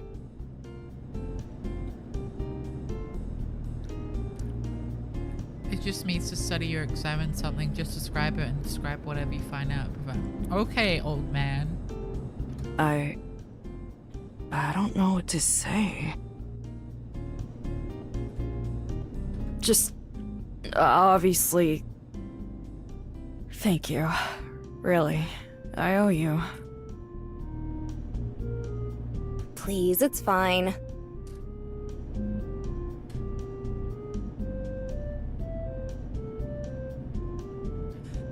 She pauses as the bell to the restaurant rings. A customer hopping up to smell the front and collecting their bags upon bags of takeout. As they leave, the smell of freshly pressed paninis and fries follows. Well, actually, if you could cook something for me again, that may be a fair trade. I've been daydreaming about those muffins. If I pass this next round of papers, I'll make you a full course meal. How romantic. Ooh. It's a deal. You better not fail on purpose to weasel out of it. If only I had that luxury. Millie scoots back out the booth, pulling her tote and adjusting her vest. Well, I'm off. She's Junebug flirting. needs Yeah. an oil change. I'll tell your mom you're in good hands. Ooh. Cook me shit. Yeah, girl. And she's talking to my mom too. Ooh. Sure. Take it. Wait. You know my mom? She gives me a smug, sparkling smile and accentuates it with a little shrug. You look like her. And when I came in, she couldn't stop boasting about how proud she is of her kids sitting in the back working non-stop on their college papers. I sink to my seat, feeling heat rush to my face. From the corner of my eye, I see Millie give my mom a big wave, who returns it in kind. Right. Thanks. Millie ex Olive's mother. Ooh. Oh, you're so dramatic. You should feel lucky to have such a doting mom. Well, it's more about how openly she'll air out my struggles to strangers. But yeah. Millie laughs a bit, then shakes her head, taking her leave without further ado. When the bell chimes to signify her exit, I heave a giant sigh and slump back entirely into the booth. The second notebook sits across from me on the table, untouched. I drag it over to my side and flip it open to the first page. A bright pink sticky note immediately catches my eye, so I sit back straight up to read it. Hang in there. I'll try. Aww. The other pages are filled with mistakes. First drafts, forgotten ideas, paragraphs that forget their meaning halfway through, far from anything I've seen Millie show in public before. I flip open my own notebook and begin writing my first draft again.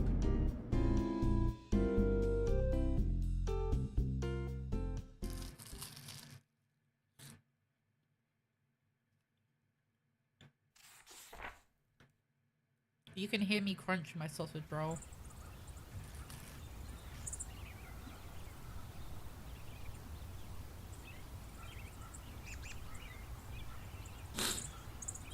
I walk up the streets with my plastic bag ruffling in hand. When I check my phone for directions, I catch the time as well. It's 11 o'clock on the dot. I'm right on time. The paper went well, a solid B+, which means I'm off the hook for a meal. I'm on the hook for a meal. Their apartment's quite a hike from my own on foot, but traffic around here is light, and the nearby buildings look well maintained, even if not for very modern. I eventually locate the complex entrance and make my way through the gate, finding my way outside the door not long after. I give it a couple of knocks, a second or two of silence passes before a muffled voice speaks up from inside. Hello, who is it? It's just me.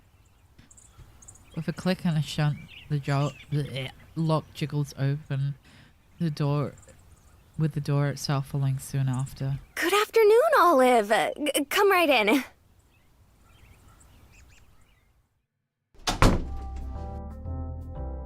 I follow the cheery woman as she walks back in carefully to close the door behind me. Noticing the shoes stacked on the carpet beside the door, I shuffle my own off and nudge them with my feet before continuing into the small entryway. As I scan the living room, it's clear that things have been hastily tidied for my arrival, the same way that a reluctant child might clean their bedroom when told to by their mother. While the floor is mostly clear, clothes have been piled on the back of seats and peeking around bulging cupboard doors. Books, plush animals, magazines, and DVDs all lie where they were last used, and the dining room table has become a makeshift study area by the looks of it. Sorry for the mess. No, it's nice. Well, aside from... I trail off as my gaze turns to the kitchenette on my left. Unwashed dishes and glasses sit piled up around the sink, and jars of ingredients sit neglected on the counter. They must all have gone bad by now. I start rubbing the back of my neck as anxiety creeps in. My diner's hygiene and kitchen protocols have been drilled into me for years, have affected me more than I thought. We're not as tidy as we could be. It's not that unusual, I guess. Why couldn't I invite her over to my little clean house? I'm surprised at how unconvincing I made that sound. I'll clean up before getting started. I brought some stock and rice, so I should be able to work with whatever else is here. Thank you so much. If I have one more pack of noodles, it might be the end of me. I'm glad I came. Nobody should be living solely off of ramen. Before you start, at least let me show you around. Here's a pile of trash over here. Here's the clothes over here, and here are the dishes. Sure, lead the way.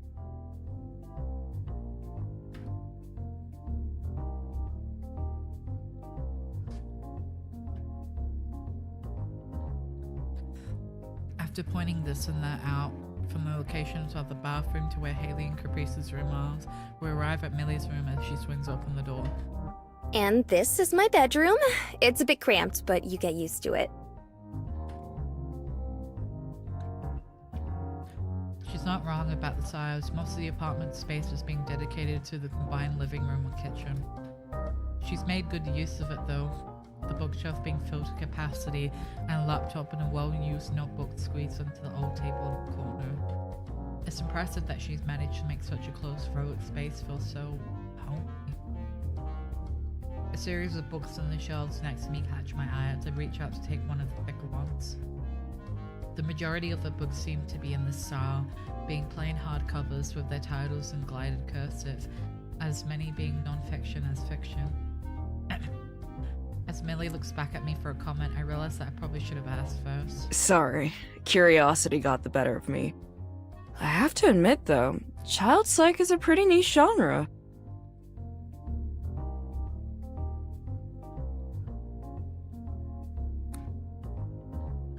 Looking back over this particular space on the shelf, she has quite a few books on that subject. Looks like I've been found out. I want to write children's books. A lot of people think it's easy, but there's actually a lot of thought behind them. Huh. When you said you liked writing, I assumed that meant you wanted to be a novelist or something. I wouldn't mind trying my hand at it, but children's books are where my heart is. To see a parent reading my books to their child and seeing their faces light up as they learn about the world. It might not be the most glamorous or well-paying career, but I wouldn't care if I knew I'd achieved that. Sorry, I'm rambling. We should get started on lunch, shouldn't we? As I nod, I find myself struck by a conviction.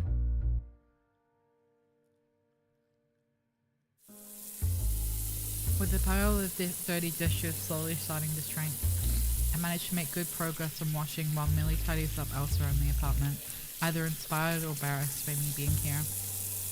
I could probably just shift some things aside to cook right now, but I might as well go the whole 9 yards if she's going to as well. The creaking of the door of the apartment barely reaches my ears, past the noise of the running tap.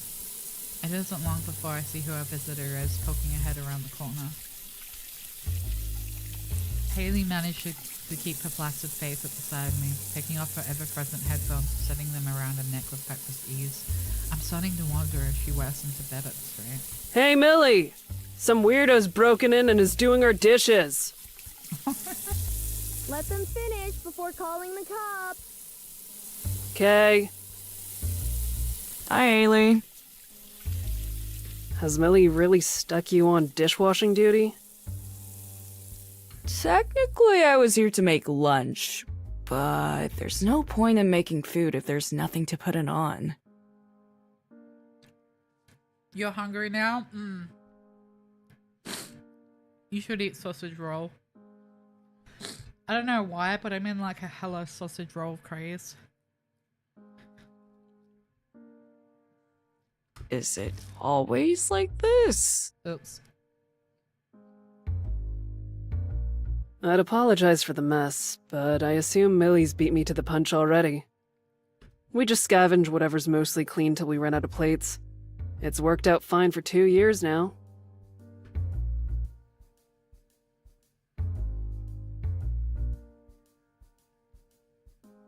Fine. No, it's sausage roll. Like Balfour's, except they're homemade. 2 years of living like this, I can't believe I have ever had second thoughts about having my life together. As Millie comes in, Haley gives her a quick wave. Caprice lives here too, right? Am I cooking for 3 or 4? She's visiting her mom, so it's 3 today. Millie still comes across annoyed about the mere mention of her. I guess the rivalry runs pretty deep. 3 it is then. Any allergies? I'm allergic to greens.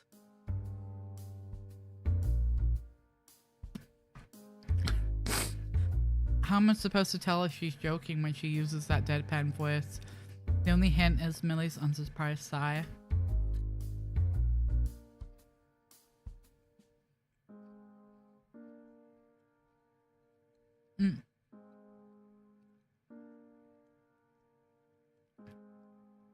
like how you can see me chewing. Ha! Millie signals the end of lunch as she sets her fork down. The curry made with foraged ingredients made extra mild at Millie's request. Ah! My go jump scare! Turned out to be a hit with the two of both of them looking satisfied with their meal. Thanks again for that. That was amazing compared to what we usually have.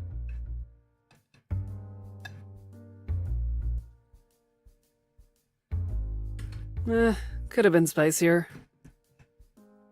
I'll leave the recipe. You can cook some up yourself. That's exactly how you like it. Yeah, white woman jump scare. Ugh. First time in a while I've cooked a meal for people other than myself. So I'm glad it worked out alright. I can't handle spice either, and I'm not white. Isn't that expensive? Living alone and all? I've always been... what's the best word for it? Anyone who can't handle spice is white. Cheap? Frugal? Let's go with frugal. Only needing to cook for myself saves a lot of time. Plus, I get leftover vegetables and stuff from work that are about to expire and can't be used. I do something similar. I save a bit by sometimes visiting bakeries just before they close for the day. They'll usually throw extra food in the bag for you that probably won't sell in time. Do you guys actually cook much? I can cook the basics. Haley's eyes narrow. The very basics. Same. Rice and pasta are easy enough to throw in a pot. And Caprice? Caprice is banned from cooking. Ever since the egg incident, yes. What the fuck? I may want to hear the details, but the look on their faces make it clear this is Beth left untrodden. Our conversation is interrupted by simultaneous buzzing from mine and Millie's phones, likely from the writing club group chat. It's rare to get any sort of discussion in it, and I'm admittedly being pretty bad at checking it myself. Millie, however, reaches for her phone immediately. Just as quickly, a frown forms on her face. Curiosity is getting the better of me, and I pull out my phone out of my pocket to see for myself. Oh. Hey, sorry.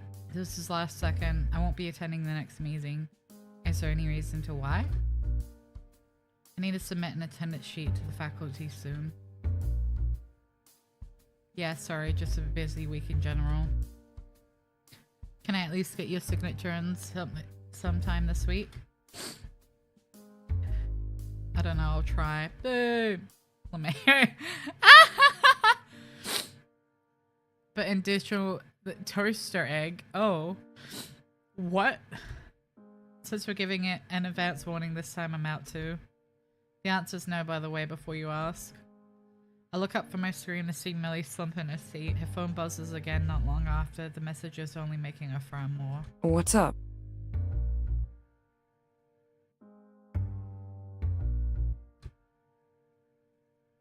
It's Tanya. Is that bad? She said she'd get some of her friends in her machinist class to sign for Darren and Heather. With a long, exacerbated sigh, Millie drags herself up, excusing herself to use the nearby kitchen to sift through their cupboards. Bad news? Haley leans over closer to me, keeping her voice down while she pries. What do you think? She doesn't respond to my sarcasm directly, instead opting for one of those shrugs she loves so much. Welcome to the writing club, I guess. My head firmly meets the countertop in an over-exaggerated display of frustration. That's such a Redditor thing to do. The fact that they've done this twice, the fact that they've like smacked their head against the table twice out of frustration, that is such a Redditor thing to do. I can't explain it, but it's so Redditor core. It doesn't last that long, with a sharp clearing of the throat from Millie bringing my eyes back upwards. I keep this bottle hidden away in the back for special occasions. I guess they don't all need to be positive ones. Millie! Either of you interested in a glass? She places a wine bottle and a couple of glasses on the counter now that my head is no longer occupying the space. Millie! Hold on, I'll get a second beer too.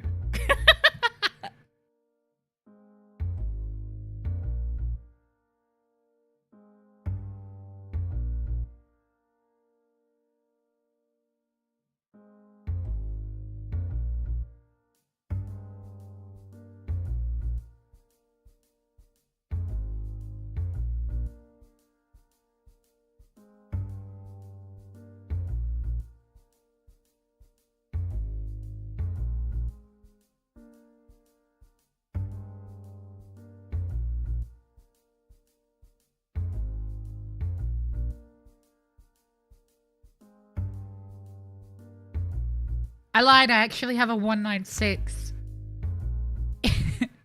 If I were a certain someone that I'm not gonna name in this stream, but they're blue, the 196 will be enough to get me drunk, but like fuck me, I have an intense tolerance. Also, I literally just ate carbs, so.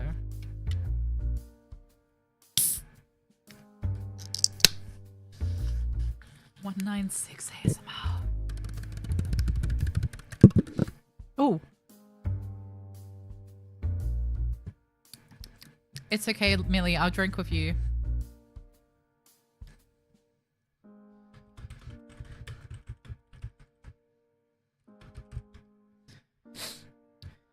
I'll drink with you, girl. I'm standing.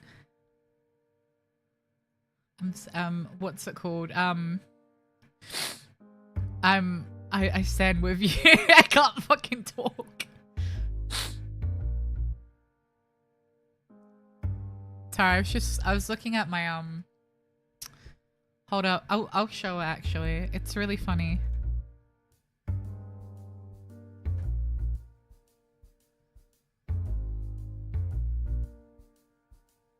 So here is fuck. Wait, I said I wasn't gonna fuck. Okay, it doesn't matter. Twofold is slowly becoming too drunk. Listen. Okay. I said I wasn't gonna mention them in this stream, but yeah. That doesn't matter. Here's I drew with my left hand, crony with my left hand, crony with my right hand from memory, and then crony with my foot. I'm so glad I'm not a corpo VTuber. My fumble, but it doesn't matter. It doesn't. There's no reason why it's a fumble, right, guys? Ow! Fuck my knee. Crony looks so evil.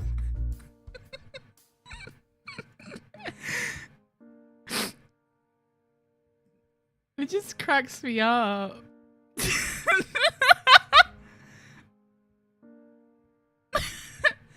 I thought it was gonna be a listen. Alright. No. Well, no. You could, but no, I shan't. Oh.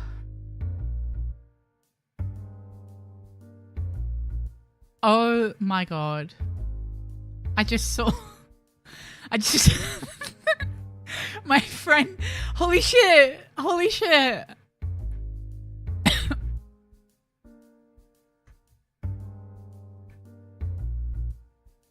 It gets even worse. It looks like one of those machines that try to extract DRAM from your brain. Myri drew Olive fan up.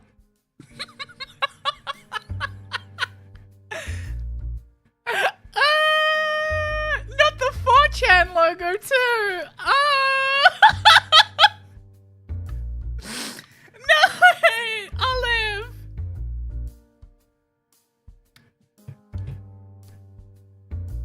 It works so well.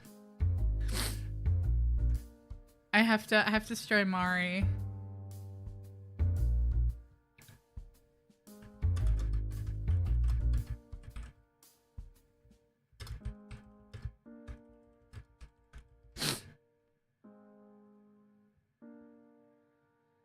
Okay.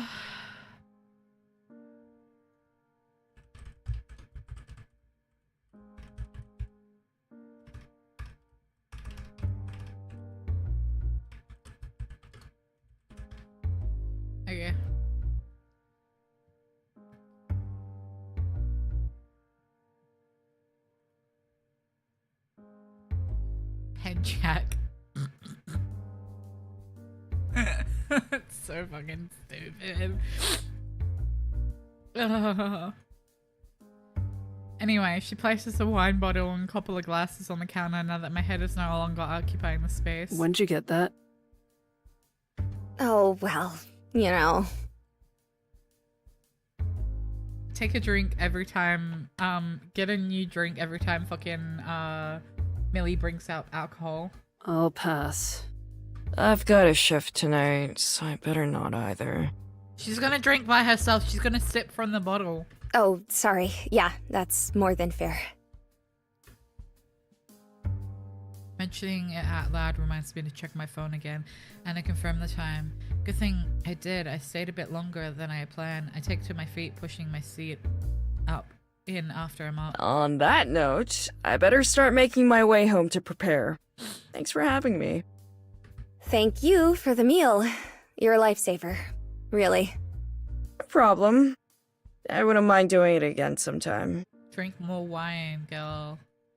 She's legit gonna drink from the bottle herself. Oh, we couldn't. Sounds like a plan. Looking forward to it. Haley. The bickering manages to eke a smile out of me despite the last second down at the club brought that to our lunch. What? I don't know what the fuck I said. With a quick wave and a couple of goodbyes, I leave the two to enjoy the rest of their day.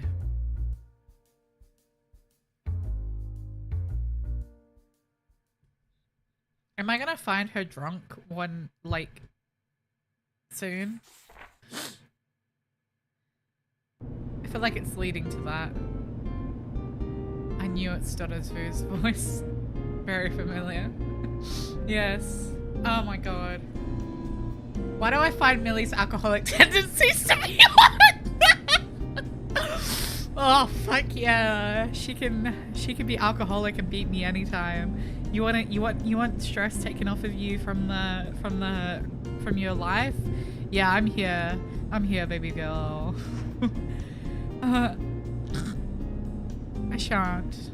Anyway. Every so often I find myself covering a shift for somebody who's called out sick. I don't mind usually. These things happen. Work's not so bad once you get into a rhythm for the day. I get this feeling she's gonna be... I get this feeling like she's gonna be drunk and then I cook her hangover meals. Listen. Oh my god. It's like that one copy pasta. What one? I'm just thinking of I'm just thinking of a specific meme. I shan't say on stream. Today is different, however. Not because it's unusually busy, but the exact opposite. With a full staff on hand, which is to say, Mom is also here for the expected Saturday lunchtime rush. A feeling of impatience permeates the entire place. The coming home drunk, beating you up thing, I'd let her do that to me. Bored out of my mind from hours of cleaning up an immaculate, quite empty diner just to fill time. I prop up the mop against the wall and pull on my phone for a quick break. I forget how it goes, but so wild. Yeah, I know exactly what you're talking about. I sometimes dream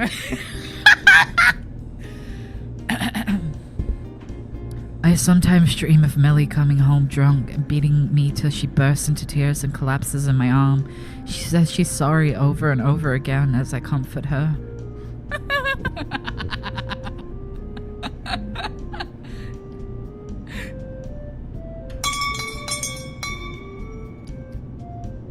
The bell above the door breaks me from my boredom in a flash. I fumble my phone into my pocket as I skip over to the door.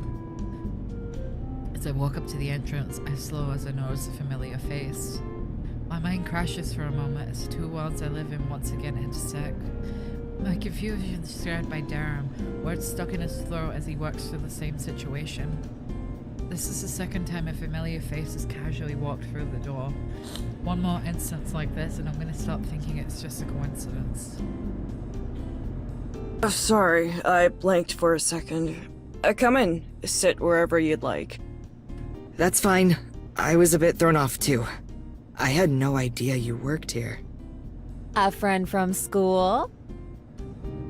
I turn beside to see Mom idling up. Her ears are apparently having picked up the conversation. Yeah. Darren gives an awkward chuckle, nerves getting the better of him. You two can have lunch together. It's about your break time anyway. Mom. We're not exactly busy. It'll be fine. Even if she weren't being insistent, it looked bad to Darren if I protested staying with him too much. I reluctantly gave a shrug and motioned for him to follow. She skips off as we take a seat She skips off as we take a seat to give some space, but I can already imagine the quizzing I'm gonna get after he's gone. Here for lunch? It's only about 11, isn't it? I usually eat around now if I can. Lets me get in and out before the crowds start forming. Okay, imagine Millie, but she's the same age as Olive's mom and she's still alcoholic. That's my type of woman. That's my type of woman. Tailoring your schedule exclusively around how to avoid people feels less excessive. Feels excessive. I can't fucking read, but it's hard for me not to sympathize, especially with how hectic life has been lately. I take a look at the menu as he does, with much earnestness as I can muster. I've long since memorized it, having cooked every item many times, but there's little else to do as he scans the laminated sheet before him.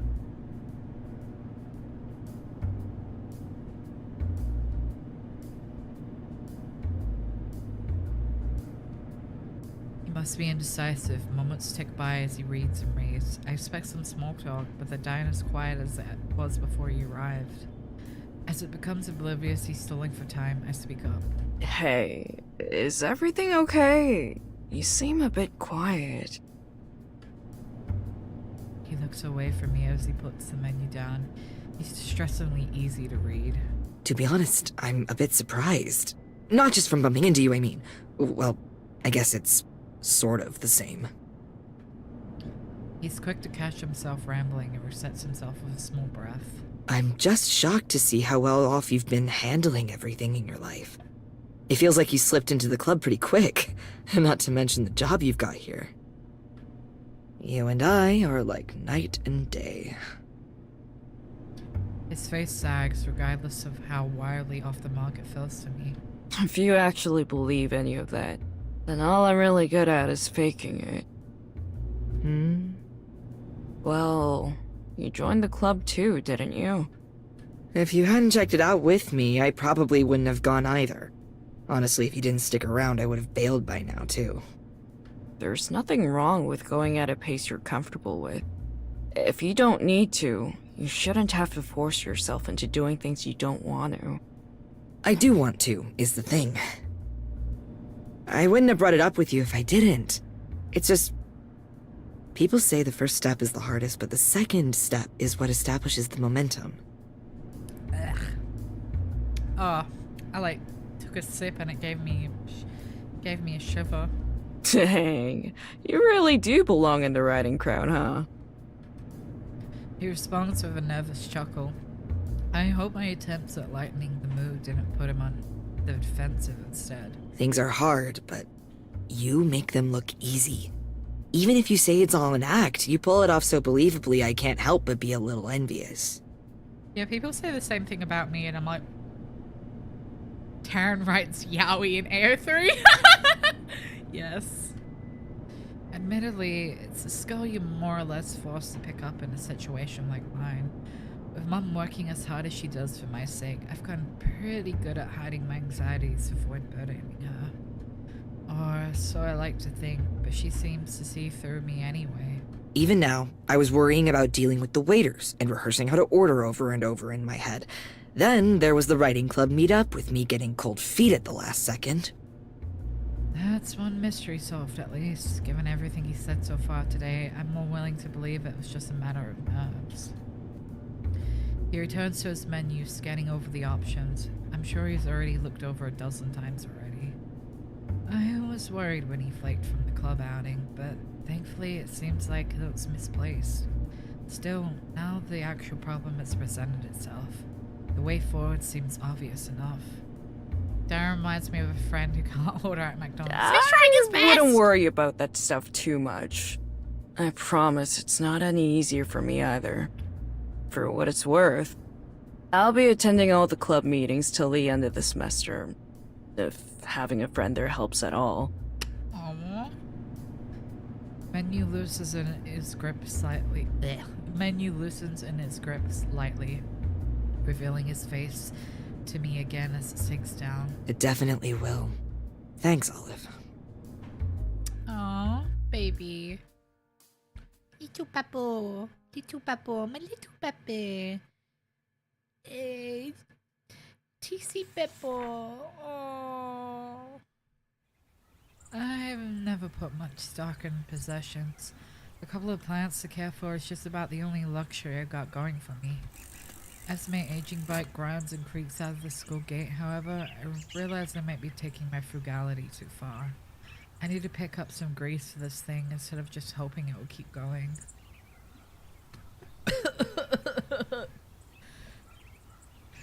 Turning the street, I notice the old trolley slowing, rattling down onwards at its stop beyond the campus. I might want to try and keep up with it as best I can, but I don't want to risk the bike being how it is. The platform lies empty of students except for a lone woman leaning on a slight pole listening to music. I'm slow to stop as our eyes meet. I idle beside her and put a foot on the ground, steadying myself. Mr. Trolley? Try as I might, it's hard to read anything from her placid face. Stop calling it placid! Use a different word! Something like that. Everything she says has an air of aloofness to it. Maybe I should find that snooty or arrogant, but I think that's just how she is, rather than having anything intentional. Haley visibly thinks to herself for a moment, rubbing the back of her neck. Finally coming to some sort of decision, she takes off her headphones and addresses me properly. Hey, how far is your place from here? Not too far. Close enough to bike at least. Sounds good. Huh? She tilts her head like the answer should be obvious. You can visit if you want, but I have work in a couple hours. That's fine. Well, glad that's been mutually decided at least. With that, I start for home with Haley trailing close behind me.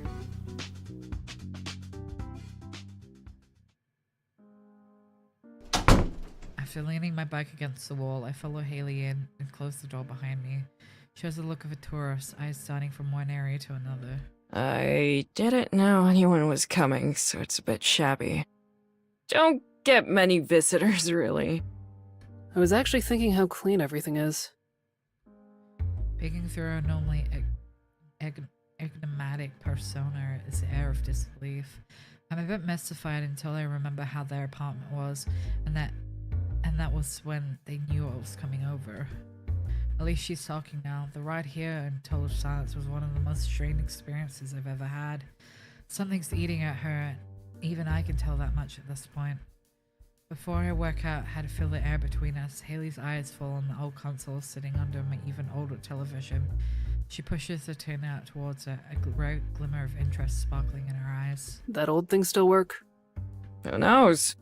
You can try if you want. I don't get much use out of it. I want to talk to her about where all this came from, but the timing never quite seems to feel right. Hashtag gamer. Haley picks up as a controller as I fiddle around with my modest pile of games, nodding to the first I hold up before putting it in. A fighting game I've tried a couple of times. No sooner do I take a seat beside her and start up a match, am I to put on the back foot. She pushes me to the edge of the mat before juggling me in the air and comboing me over and over. Her work is done as the round is closed, she slumps back into the cushions. I managed to do a bit of damage, but it's already clear that I don't have a chance of winning any further rounds. Well, if nothing else, at least this is a welcome distraction from studies and work. We start another round. I try my best, but this goes about as well as the last. With the match finally over and Haley easing off the controller, I get a chance to address the elephant in the room. So, anything on your mind? Just tired. Not with school or anything, just those two. What the fuck do they keep arguing about? Are things really that bad? I was about to go home on the trolley, but when the doors opened, I just... Haley trails off, unsure how to explain herself, or rather, stopping herself from doing so. She puts the controller down and sighs. Maybe I should just live alone like you. Nice and quiet here. You don't sound super convincing. You got me. She leans back onto the couch. I'm not sure if that signifies a pause or the end to this conversation. I guess I just forgot how much I missed having a normal life with those two till you came around. Me? You coming over for lunch the other day was the first time in forever that apartment felt... ordinary. What the fuck is going? Hello? It's rare to see Millie that open and talkative at home. It was nice. Makes it sound like Caprice is like abusing her. What the fuck? I can almost make out the corner of her lips go into a smile, but then back down into a frown before it could get all the way there. And then Caprice came home and got in Millie's face about the wine she left on the counter. She sits there staring into space as she recounts how the day ended. As she finishes her thought, her eyes meet with mine as she corrects her posture, as if just remembering I was there. Sorry for making this weird. You're good. She's quick to break eye contact soon after my response, retreating back into her thoughts. You should have seen them before all this. You'd barely recognize them. That's the impression I get, yeah. Was my alarm going off? She thinks a little, hesitating a moment before taking her phone from her pocket. I'm left to wait as she pokes around on it. She taps the screen and then shows this to me. What's this? A photo from about a year back, with Millie and Caprice. I've held on to it ever since. Group of friends crammed in a tiny room. I recognize the others as art club members, but Caprice and Millie definitely stood my attention, both smiling wide. Hello! Shut the fuck up. It's me, hello! It was their first college party together. I wasn't actually there, but they both lit right up while telling me about it. They told me all about the new friends they were making, the art club that Caprice made, how Millie was going to lead the big writing club soon and do all sorts of stuff with them. They had everything lined up for the future and were excited to get to it. It was easy to get caught up with their energy at the time. What the fuck? She thinks on her words before abruptly looking at her phone, slipping it back into her pocket. I don't even think I've seen Haley rattle like that before. Passing car on the street, only headlights. The sudden quiet. I guess it didn't really turn out like that. Sorry again. I didn't mean to come over here and dump this all on you. No, tell me more. What the fuck? No, really, Why it's did- fine. Huh? I can't even begin to imagine what things must be like at your place nowadays. I'm surprised someone like you would be friends with two people who are so outgoing. Not that I mean that in a bad way, I I get what you mean. We met in high school. Well, more like they found me during high school. Ah, they adopted the introvert, I see. You make it sound like they picked up a stray cat. That's basically how it went. The two of them were practically inseparable.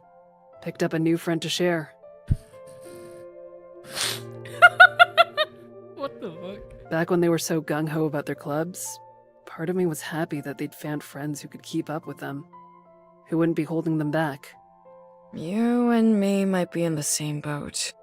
I really admire Millie's passion, but I get tired just thinking about keeping pace with her sometimes. There it is again. It's only slight, but the tugs at the corner of her mouth shows that she's feeling the same as I am.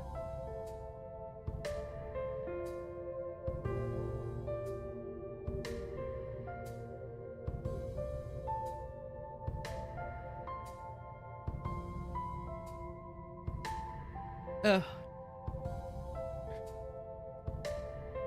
A slight sense of camaraderie in a shared situation dealing with two impossible people.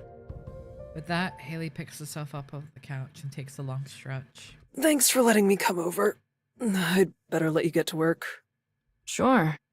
You gonna be okay getting back? Yeah, the walk could be worse. I could do with the exercise anyway.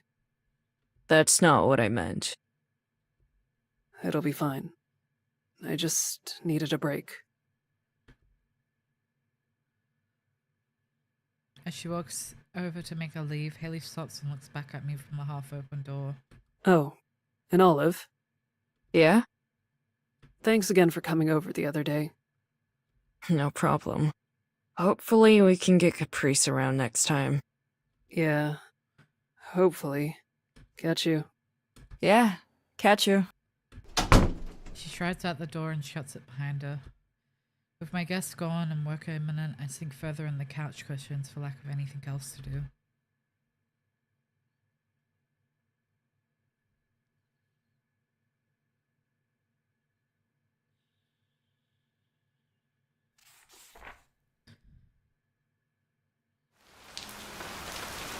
Every time it rains, there are at least a few poor souls left that milling about underneath one of the campus building entrance, wanting their forgotten umbrella or raincoats.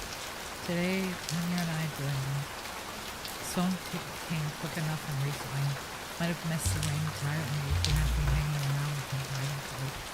As the two of us quietly bemoan the circumstances, Millie joins us underneath the building's awning, having finished her tidying up. Ugh. All the times for the truck to be dead. I was gonna drive past the burger place on the way home, too. The place with the giant spinning hamburger on the roof. With chipped paint all over the place? That's the one! Burger. I feel like you could do a lot better for yourself. Yeah, Toll's hair. Come to my diner. It's cheap as dirt, though. Nope, not good enough, sorry. Can't forgive any competition to our diner. Also, we have daily specials that run pretty cheap. What a fucking nut. Also! It's good that you managed to find work for yourself. The job market isn't easy these days. You're not hiring, are you? Do you actually want to work customer service? She gives a long sigh. Point taken. Begrudgingly. The 10 used to doing in her misery, I look out from this little walkway in front of us, coated in mud and dead leaves. Ugh. I'm gonna be stuck tracking mud into the apartment. Not to mention all the extra laundry I have to make time for now. Rain's no big deal. It'll help the farmers out, given how dry it's been lately.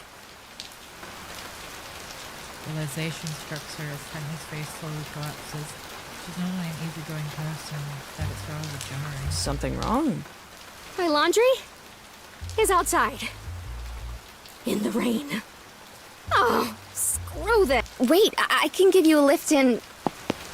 Before she can give her words out, Tanya tears across the grounds. With her backpack above her head, her rapid fire swearing might drown out her brain so longer. I learned a surprising number of few curse words before she's out of earshot. Watching her disappear out the gate and over the road, I don't think that's the solution I could ever commit to. My car. You tried. Wait, how did you get to school today? Bike, as always. Can I interest you in a ride?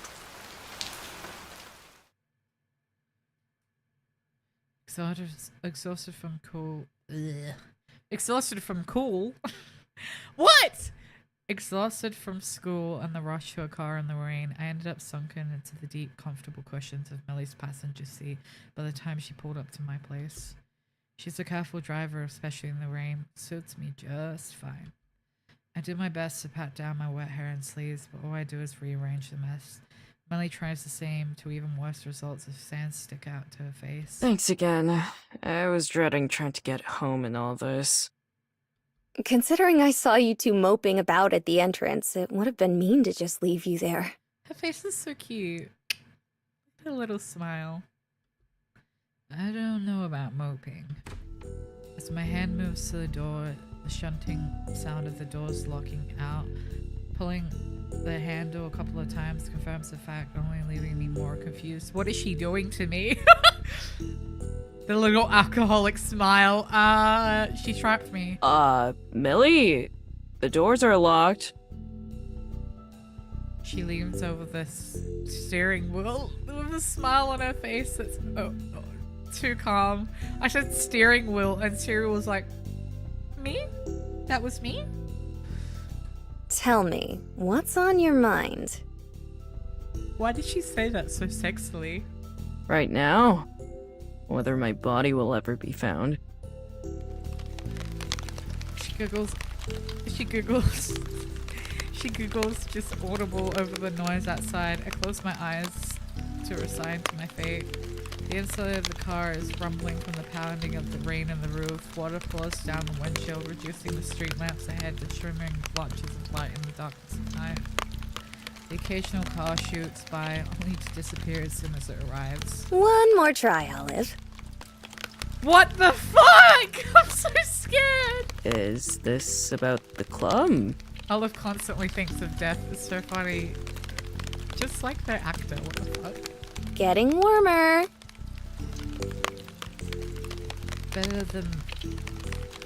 that than this being about Haley's visit the other day at least. Disinterested in craft aside, I feel like I've been a model student, which narrows it down to... I've been asking around, I guess, about the state of things. She stares at... Because death will not be my first thought if I got locked in Haliso. It would be... I'm going to get murdered. I had to stop what I was going to say. I would be murdered and fucked. That's my thought. She stares at me, patiently waiting for me to say the words she wants to hear. After a few seconds, I gradually work out what she must be pulling me up about. And I may have been avoiding bringing it up with you. Her satisfied smile makes it clear that I've come to the right answer. She sure pulls off a convincing impersonation of a teacher sometimes. That wasn't so hard, was it? She scares me. My penis hard. How did you end up hearing about this? People will tell you all sorts of things beyond what they're asked. I just struck up a conversation with them about you. You'll be pleased to know they're all quite opinionated on the subject. Why is she frowning like that? You be fucked, which is the definition of fucked depending on interpretation. Exactly. Her smile doesn't waver as she delivers that line, which twists my stomach and not more than it should. Look, I'm sorry for not talking to you directly, but I only avoided you because the club... well... is on its last legs? That's one way of putting it, yeah. Oh god, Olive's blushing and looking away is so attractive. I might try to be optimistic, but that doesn't mean I'm blind. You don't need to tiptoe around me like I'm a child. Olive One makes thing me think still of a escapes puppy. me, though. Why bother in the first place? It's entirely selfish, really. I was worried that if it fell apart, you wouldn't have a reason to tutor me anymore. I'm sorry. I have a lot riding on this. It's the truth, and it makes perfect logical sense to me. It only seems to leave Millie more confused. Did I say something wrong? I've never seen that in a person before. So much effort put into convincing yourself you're not a good person. I promise to help you, with or without the writing club. Please don't call it selfish. Next time, just ask. Aww. Baffling sense of faith written on her face almost makes me embarrassed. I don't think I'm wrong, but arguing that I'm not a good person as she thinks feels like a strange hill to die on. The sharp shock of the doors unlocking reverberates throughout the car, breaking Sorry for putting you through this. I don't often get the chance to talk with you alone these days. I would do anything for you, Nam. You're not mad at me? Why would I be mad at you? All I wanted to know was what's going on. To be honest, I was a little worried you were thinking of quitting too. I would never quit, baby girl. I wasn't... Sorry. Lesson learned. I'll keep you in the loop with this sort of thing. In future. See you tomorrow, Millie. Oh, and next time you drive me somewhere, could you keep the doors unlocked? She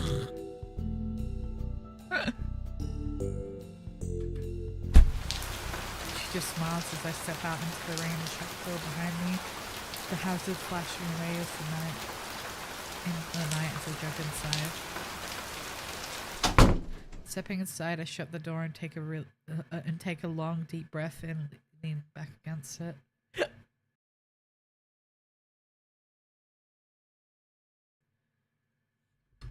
My shirt's wet, sticking to my arms and dripping water on the floor. My hair's a mess from the rain and water's reached my socks. Despite that, I can't seem to bring myself to care about such things.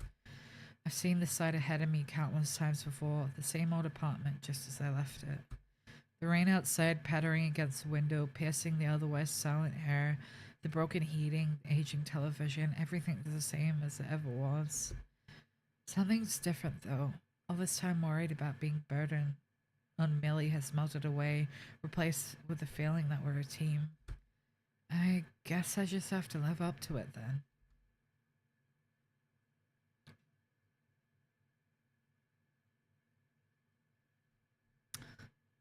A few days later. We're at the bar again. I'm surprised to get a text from Tanya inviting me out to a trip to the bar with Millie this evening, especially giving my status as a stick in a mud. At least we're at the bar at a reasonable time. Fuck! I need to get hold up. Let me get another beer. I've got one beer left and then it's on to rum.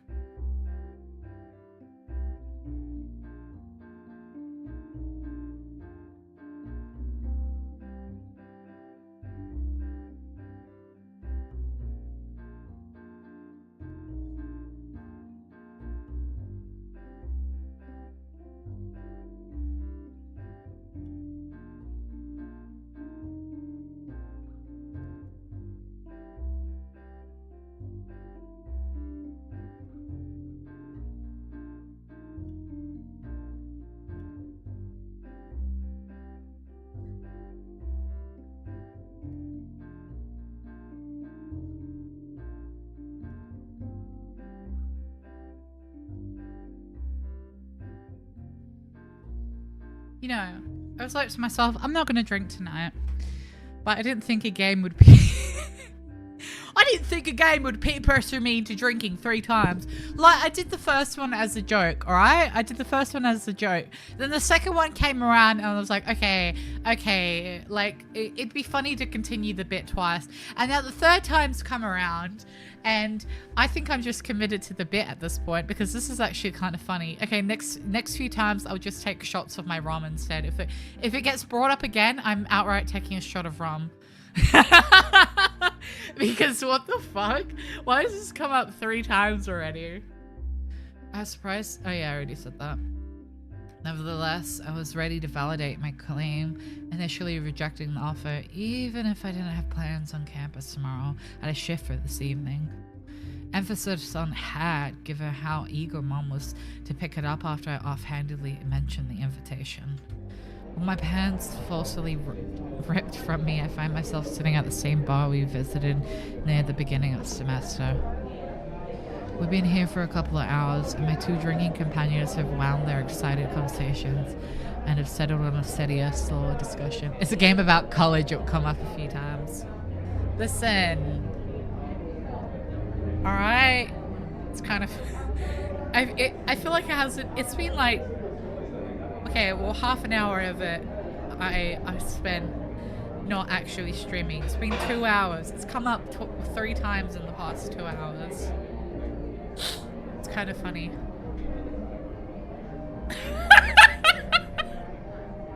What the fuck? Wait.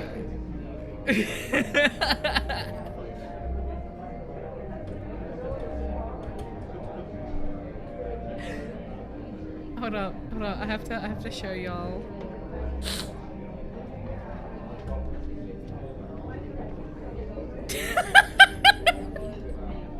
Myron made this as well.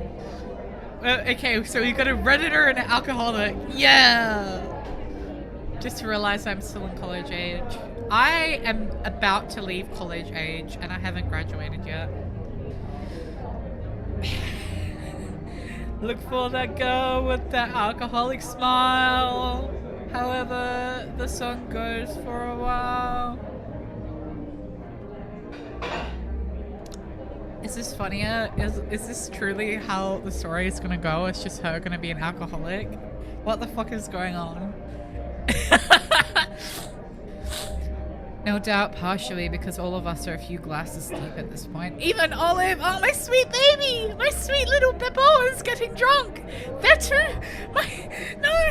Oh yeah, they haven't got work. Oh! My baby is getting drunk. They're growing up so fast. Nice to see you guys a bit more chilled out. We got alcoholic autism. Everyone around school's way too wound up about exams. Yes! Given what I managed to pick up on lately, I don't think that exams are what weighing on Millie's mind. In fact, when I look at her, it's hard to think of any reasons why she would be stressed. Might to leave it this year because her classmates are in 4th year. I'm technically meant to have already been graduated. I was meant to graduate at 21 and now I'm almost 25. Playing a fucking romance visual novel with a beer in hand. Like, like, straight up, Myru, you know that picture of the guy pointing out the TV remote and then sipping a beer with the other hand? Can you sketch me like that?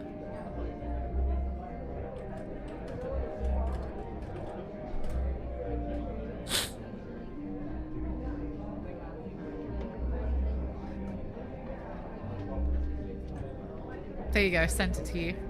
I need that. Exams are the obvious one. Home life is a mess given the tensions with Caprice. I can't fucking talk. Not to mention the writing club slowly falling apart around her. And probably another source for worry too. As she tries to drag me over finishing for exams. She sure doesn't seem to have much self-preservation, though. Of all the things to stress about, exams seem perfectly acceptable. In fact, I think you should be worrying about them a little more. Come on, you know I'll be fine. There's still a month left anyway. A month if you round it up, maybe. She might do fine with her more hands-on stuff, but her gen ed courses are another matter from what I've heard. Hey, what's with that face? You too, Olive? Millie lets her friends simmer a little, and Tanya gives up and orders another drink for the two of them to distract from the uncomfortable truth. What is that? 4 tonight? 5? I expect it from Tanya, but I'm surprised to see how mellow you're being about them too, Olive. Once you make yourself busy enough, you don't have any time left to panic. That's my coping method anyway. I'll lie, but worrying about it too loud would just stress out Millie more, I'm sure. You sure you're okay balancing work, chores, and exams? Do I have a choice? Yeah, that's kind of where I'm at. Anyway, you should be focusing on your own well-being instead of taking on their stress as well. Unless you're trying to distract yourself from your worries by worrying about someone else? Look at that little uwu face. It's nothing like that. What are you even talking about? Tanya gives a knowing smirk while Oleka manages a weak blush. Even though I've said this a few times now, I do appreciate the effort you're putting in for me. You'd better pass your exams, you know. I'd look really silly if I did all this, only to have you flunk out on me. Tanya knows. Oh, well, I was considering failing, but since you're so insistent... Fucking idiot. Come on. Do we really need to talk about school while we're out drinking? Yeah, boo! Fuck school! There's not much else for me to talk about right now. I saw into my mug, still half full. I should get a hobby after all this is over. I'd say cooking counts. Barely. I wish I could be as passionate about that as you are with your writing. They're like Loki floating. I'm with you on that. You've stuck with it for a while, haven't you? Millie looks wistfully at a glass, holding it tightly in both hands. I think everyone needs something to cherish. It doesn't need to be another person, a hobby, a cause, a life's work. It doesn't need to be grand, just something to give yourself over to. Writing, reading, the club ended up being that for me. Without that, I think someone is like an empty glass. While it could be filled by others, it's nothing when by itself. She delicately rubs the conversation on the outside of the glass with her thumb. I can't help but go silent at her words. It's up to Tanya to break the overly serious atmosphere, and this glass filling with beer from Tanya's bottle. Then you better keep your own glass full, eh? Millie gives a weak smile and an awkward sigh, coming back to her senses. I think I'm finally getting a feel for how these two ended up as friends, despite their differences.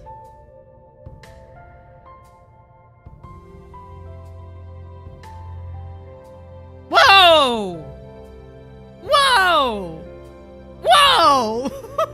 Whoa! Whoa! Whoa! Whoa! Whoa! What happened there? Hello?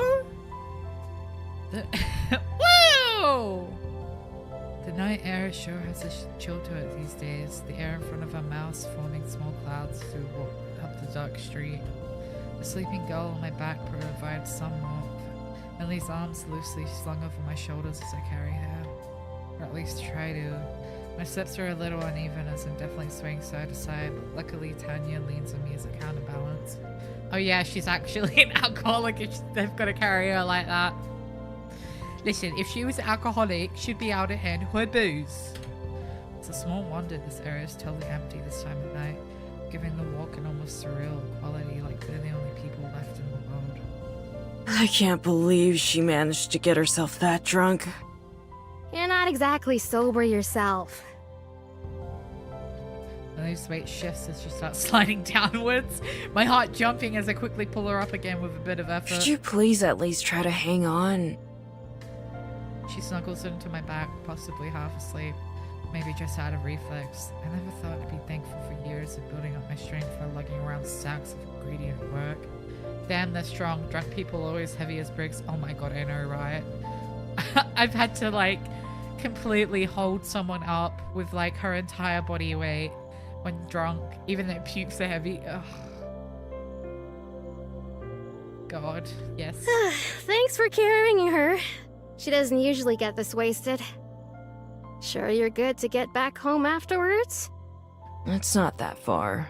I'm over the worst of it anyway. Thanks for giving her a place to crash. It's nothing new. My place is close enough to the bar that she's stayed the night more than once. She gets the couch, though. I'm not that nice of a host. Besides, we hang out at my place all the time. She's alright company. As a long car passes us in the night's darkness, I continue to plod along with the weight on my back. Millie stopped rustling about, so she's probably gone to sleep completely. The fact that she trusts me this much is a nice feeling. Everyone needs something to cherish. Even as the evening's gone on and my mind started to haze, those words have danced around in my thoughts since she said them. I know what's important to me, how important it is. For so long, looking out for Mum and doing my best not to disappoint her has been enough to keep me moving forward. Why do I keep coming back to these words then? Some tug at my heart, and butterflies in my stomach, merely an itch just below the skin, possible to scratch. Millie slumps forward on my shoulder again, making herself visible in the corner of my eye. I wish I could see myself in what you see in me. I've been honest about my motivations, as selfish as they may be, yet you push on anyway. You're always there to offer help whenever I need it, always with a smile on your face.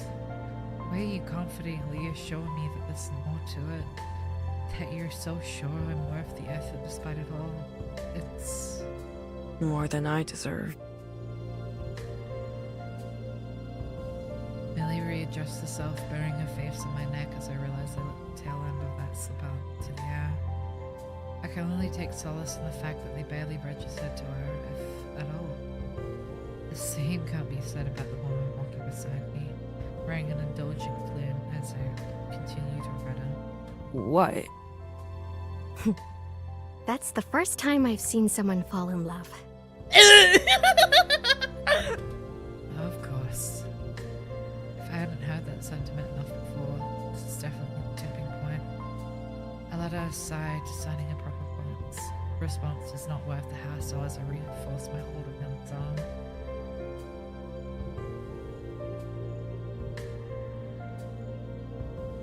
Our discussion comes to a halt as both of us stop walking, our attention taken away from the sight above.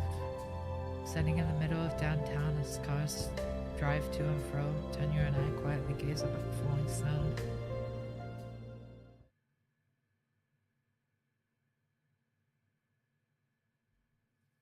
The next day. One of the worst things about living here is how quickly the weather melts. One day it's a little chilly outside, the next snow clouds are wearing the road. Even though it's not freezing just yet, it's cold enough to burn a little bit of condition. There's plenty of time until school starts, please. With downtown traffic at its worst when the sun is just falling.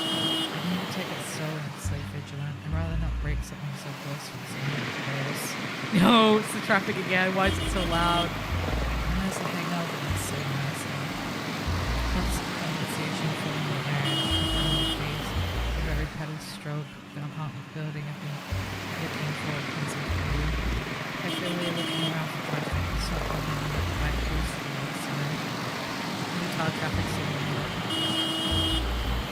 Oh look, they've got their little... Why does this look less warm than what they've normally wore? What the fuck? This looks like less layers without their vest. Hopping off and holding my back in hand, I press the buzzer for 10 years apart. What the fuck was that so electric? Maybe I shouldn't be making consequences. Should make sure Millie's alright and drink something too. Hey, Olive. I can see you from the window. Just leave your bike beside the stairs and head on up. Wasting no time, I quickly hop inside and do as she says. Taser? Yeah, I know, right? It literally sounded like a taser. The building elevator out and make my way up the stairs, gingerly entering the corners around the rest of hiding station at biking in, then hiking out. Surprise! Taser! Having handed Millie over to Tanya at the door last night, I don't know what to expect. As Tanya turns from the window to see me over, I'm pleasantly surprised. At the very least, it's clean. A faded video game poster is the only decor to speak of, with the reused boxes and cheap furniture giving the air of the place she sleeps in, but a little more. Didn't expect to see you here. Thought you'd be off to school like a good little student. Figured I'd check in and see how things were after leaving Millie with you yesterday. See for yourself. Hey, Millie! You've got a visitor! What looks like a ghost slowly emerges from the bedroom to see their visitors dressed in only a shirt and skirt. I think this is the first time I've seen her braid undone too. Half-dressed, disheveled, and in the throes of quite a hangover. It's a bit of a contrast to the fashionable and composed woman I'm used to. Hi, John! Welcome! We're playing Twofold today, which is a visual novel dating simulator thing where you pick one of two people, and I have picked the blonde one. I am the non-binary protag, Olive Penn, who thinks about dying all the time. Oh, it's Olive. Hello there. And also, Millie is a drunkard, low key. And I did as a joke every time that like she drinks, I go get a drink, and I'm up to 3 drinks so far in 3 hours. No, in 2.5 hours. I spent the first half hour of the stream not streaming because I forgot to press go live. So there's that. Even her voice sounds pathetically weak. All I can do is grimace as I try to work out how to deal with her. Tanya and I waiting for the harsh tone of the snowplow to pass before speaking. That's quite the hangover. Millie just groans as her friend rubs the back of her head slightly. Are you gonna be okay? Yeah, don't worry, I've dealt with worse. That's not as reassuring as she thinks it is. I'm gonna head to school for some studying. I can pick you up some food or something on the way back if you want to stay here. I'll come along, just let me get my shoes on. This is where I cook a hangover meal. Yes, baby girl, eat. Yeah, don't tell me you're going to school like that. Tanya's concern goes unanswered as Millie shuffles back to the bedroom. Thanks again for the invite yesterday. It was nice to forget about everything for a night. She gives me a flat look in the response. You do know who suggested that you hang at the bar with us, right? I let my shoulders slump and slide. I guess it's optimistic she let last night slide. Before I have to dig up a response to Tanya's irritating grin, the woman in question emerges, looking somewhat smarter this time around. At least she looks so, well, feeling half dead. Good to head out? Sure, let's go. You okay walking? Yeah, a walk in the cold sounds good right now, actually. Take care, you two. Shut up!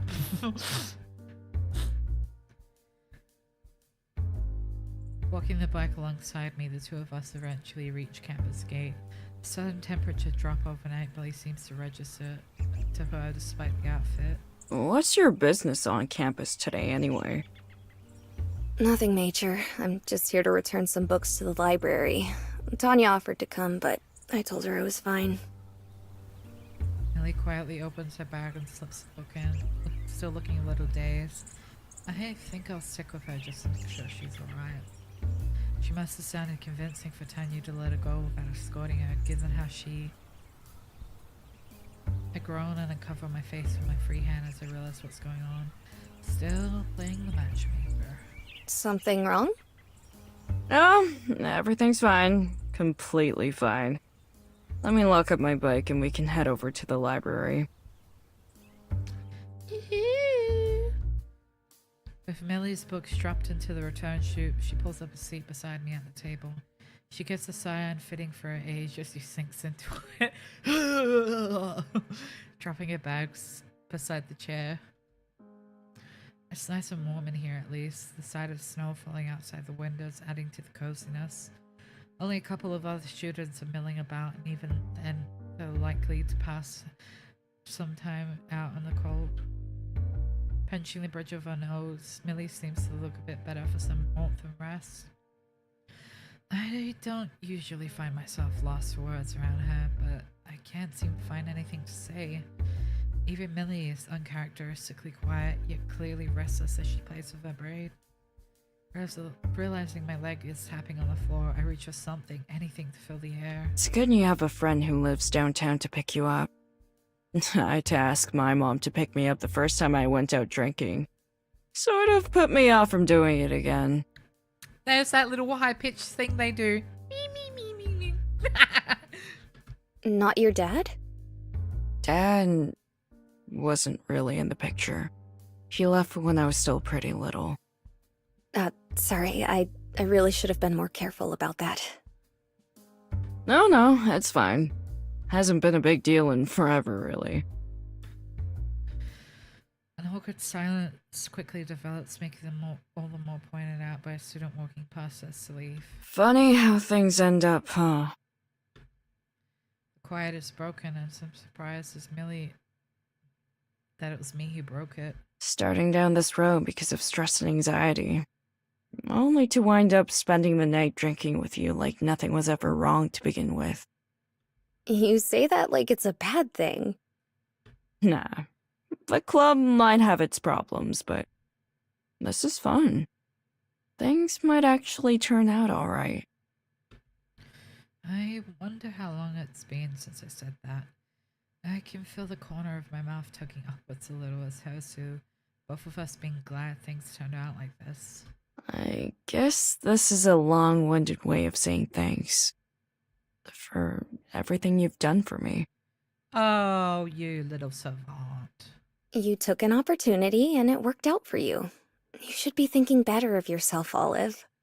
But thanks. I'm sure you'll get through the exams, even if I have to drag you over the line. She gives a small smile at my wilting. Even her optimism has its limits. I'm sure she means everything she says, though. It's thanks to her that I even remotely have a shot at this. As she's about to say something more, though, the words catch on her throat. The visible pause before she continues doesn't go missed. I'm just gonna grab another couple books I wanted to borrow. Won't be a moment. She takes to her feet and I follow her lead and do the same. For the first time, though, I feel my head swim with a sudden change in altitude. My heart leaps out of my chest as I throw my arm to catch myself grabbing the table. Oh, hey!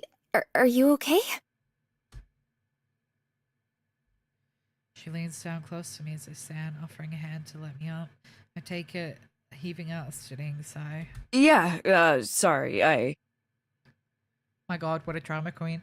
Am I an alcoholic for the sense of I don't get hangovers? Am I just simply built different? I would simply push for it, just want to get babied by the white woman.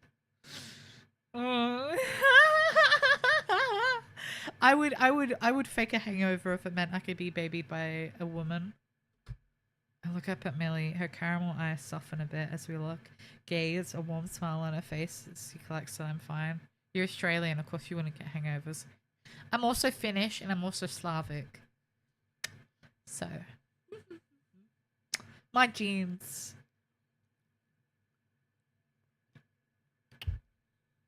My genes are alcoholic. Arrgh! Don't Australians get like alcoholic immunity? Yeah. Try them with like the Slavic and Finnish genes. Are they about to kiss? Woo! You won the lottery for genes. Yeah. Got all the best genes for alcohol abuse. Finnish, Slavic, Australian, and I've got a bit of German in me too. Alcoholism. We say like that. I'm acutely aware of her hand on mine, how close we are to each other.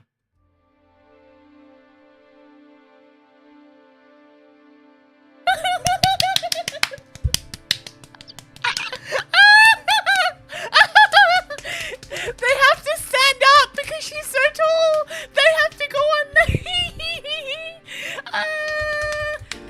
Before I can even fully process what's happening, I instinctively shut my eyes and bring myself tiptoes as she leans down to slightly meet a height difference somewhere in the middle. We kiss, just barely reaching our lips together, too gentle to count. If I was a student, I'd just about I'd gasp loudly. Tippy toes, just like my GF. You have a GF too, Nasi Komi? I'm learning so much about you. Millie's mind eventually catches up with her accents as she's the first to pull away, looking equal parts confused and embarrassed. I'm not doing much better. I step back and take a gulp to steady myself. My heart's beating audibly as my brain feels too fuzzy to form a coherent thought. What was... I don't even know what I was, I mean... The Vernon Chud in the AO3 Yuri Rider ship is sailing. Yes! How did I manage to stop myself from talking her about so long? I don't know, man. I'm learning so much about you today. Still trying to piece things together, her confused stammering eventually turns into a small laugh, which she does her best to stifle. What a morning, huh? I'm sorry, I guess I'm just not all there yet. Olive went from billions must die to billions must smile.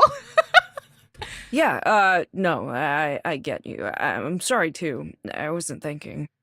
Billions must love. Billions must fuck. With a final sigh to exhale the last of her nervous energy, Millie finally able to compose herself again with an apologetic smile. Wanna just agree that this never happened? No, I want to kiss you again.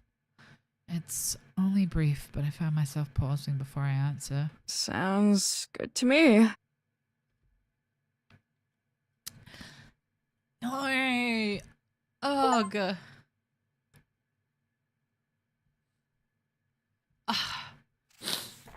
If you want to know more about me, I'm going to be a VTuber. Fucking add... No! No! My beer! Ah! No! Oh, no! Oh, all over my shorts. Oh, my God.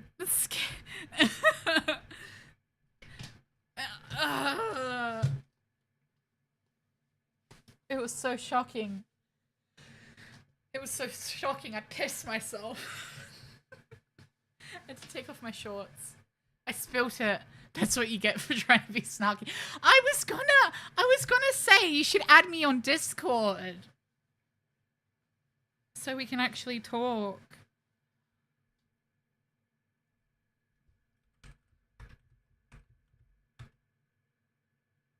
Is that even gonna send? There you go. They fumbled so bad you spilt it. Add me on Discord. You both can actually. Both Weeb and Nasi Komi, you can add me on Discord. We can be friends. I feel like I pissed myself. I thought you were gonna scold me for self-advertising. No. I was gonna be like, well, add me on Discord then. I spilt half my fucking beer. Okay, we finished Act 1. I want to leave it there. Olive's bringing coffee from their diner. Ah, we've played 5 hours. Puff. Drink. I like how Tanya's fucking profile picture is just drink. Just woke up. Okay, wait. I'm gonna wait for... Let me wait for background music. Okay, there we go.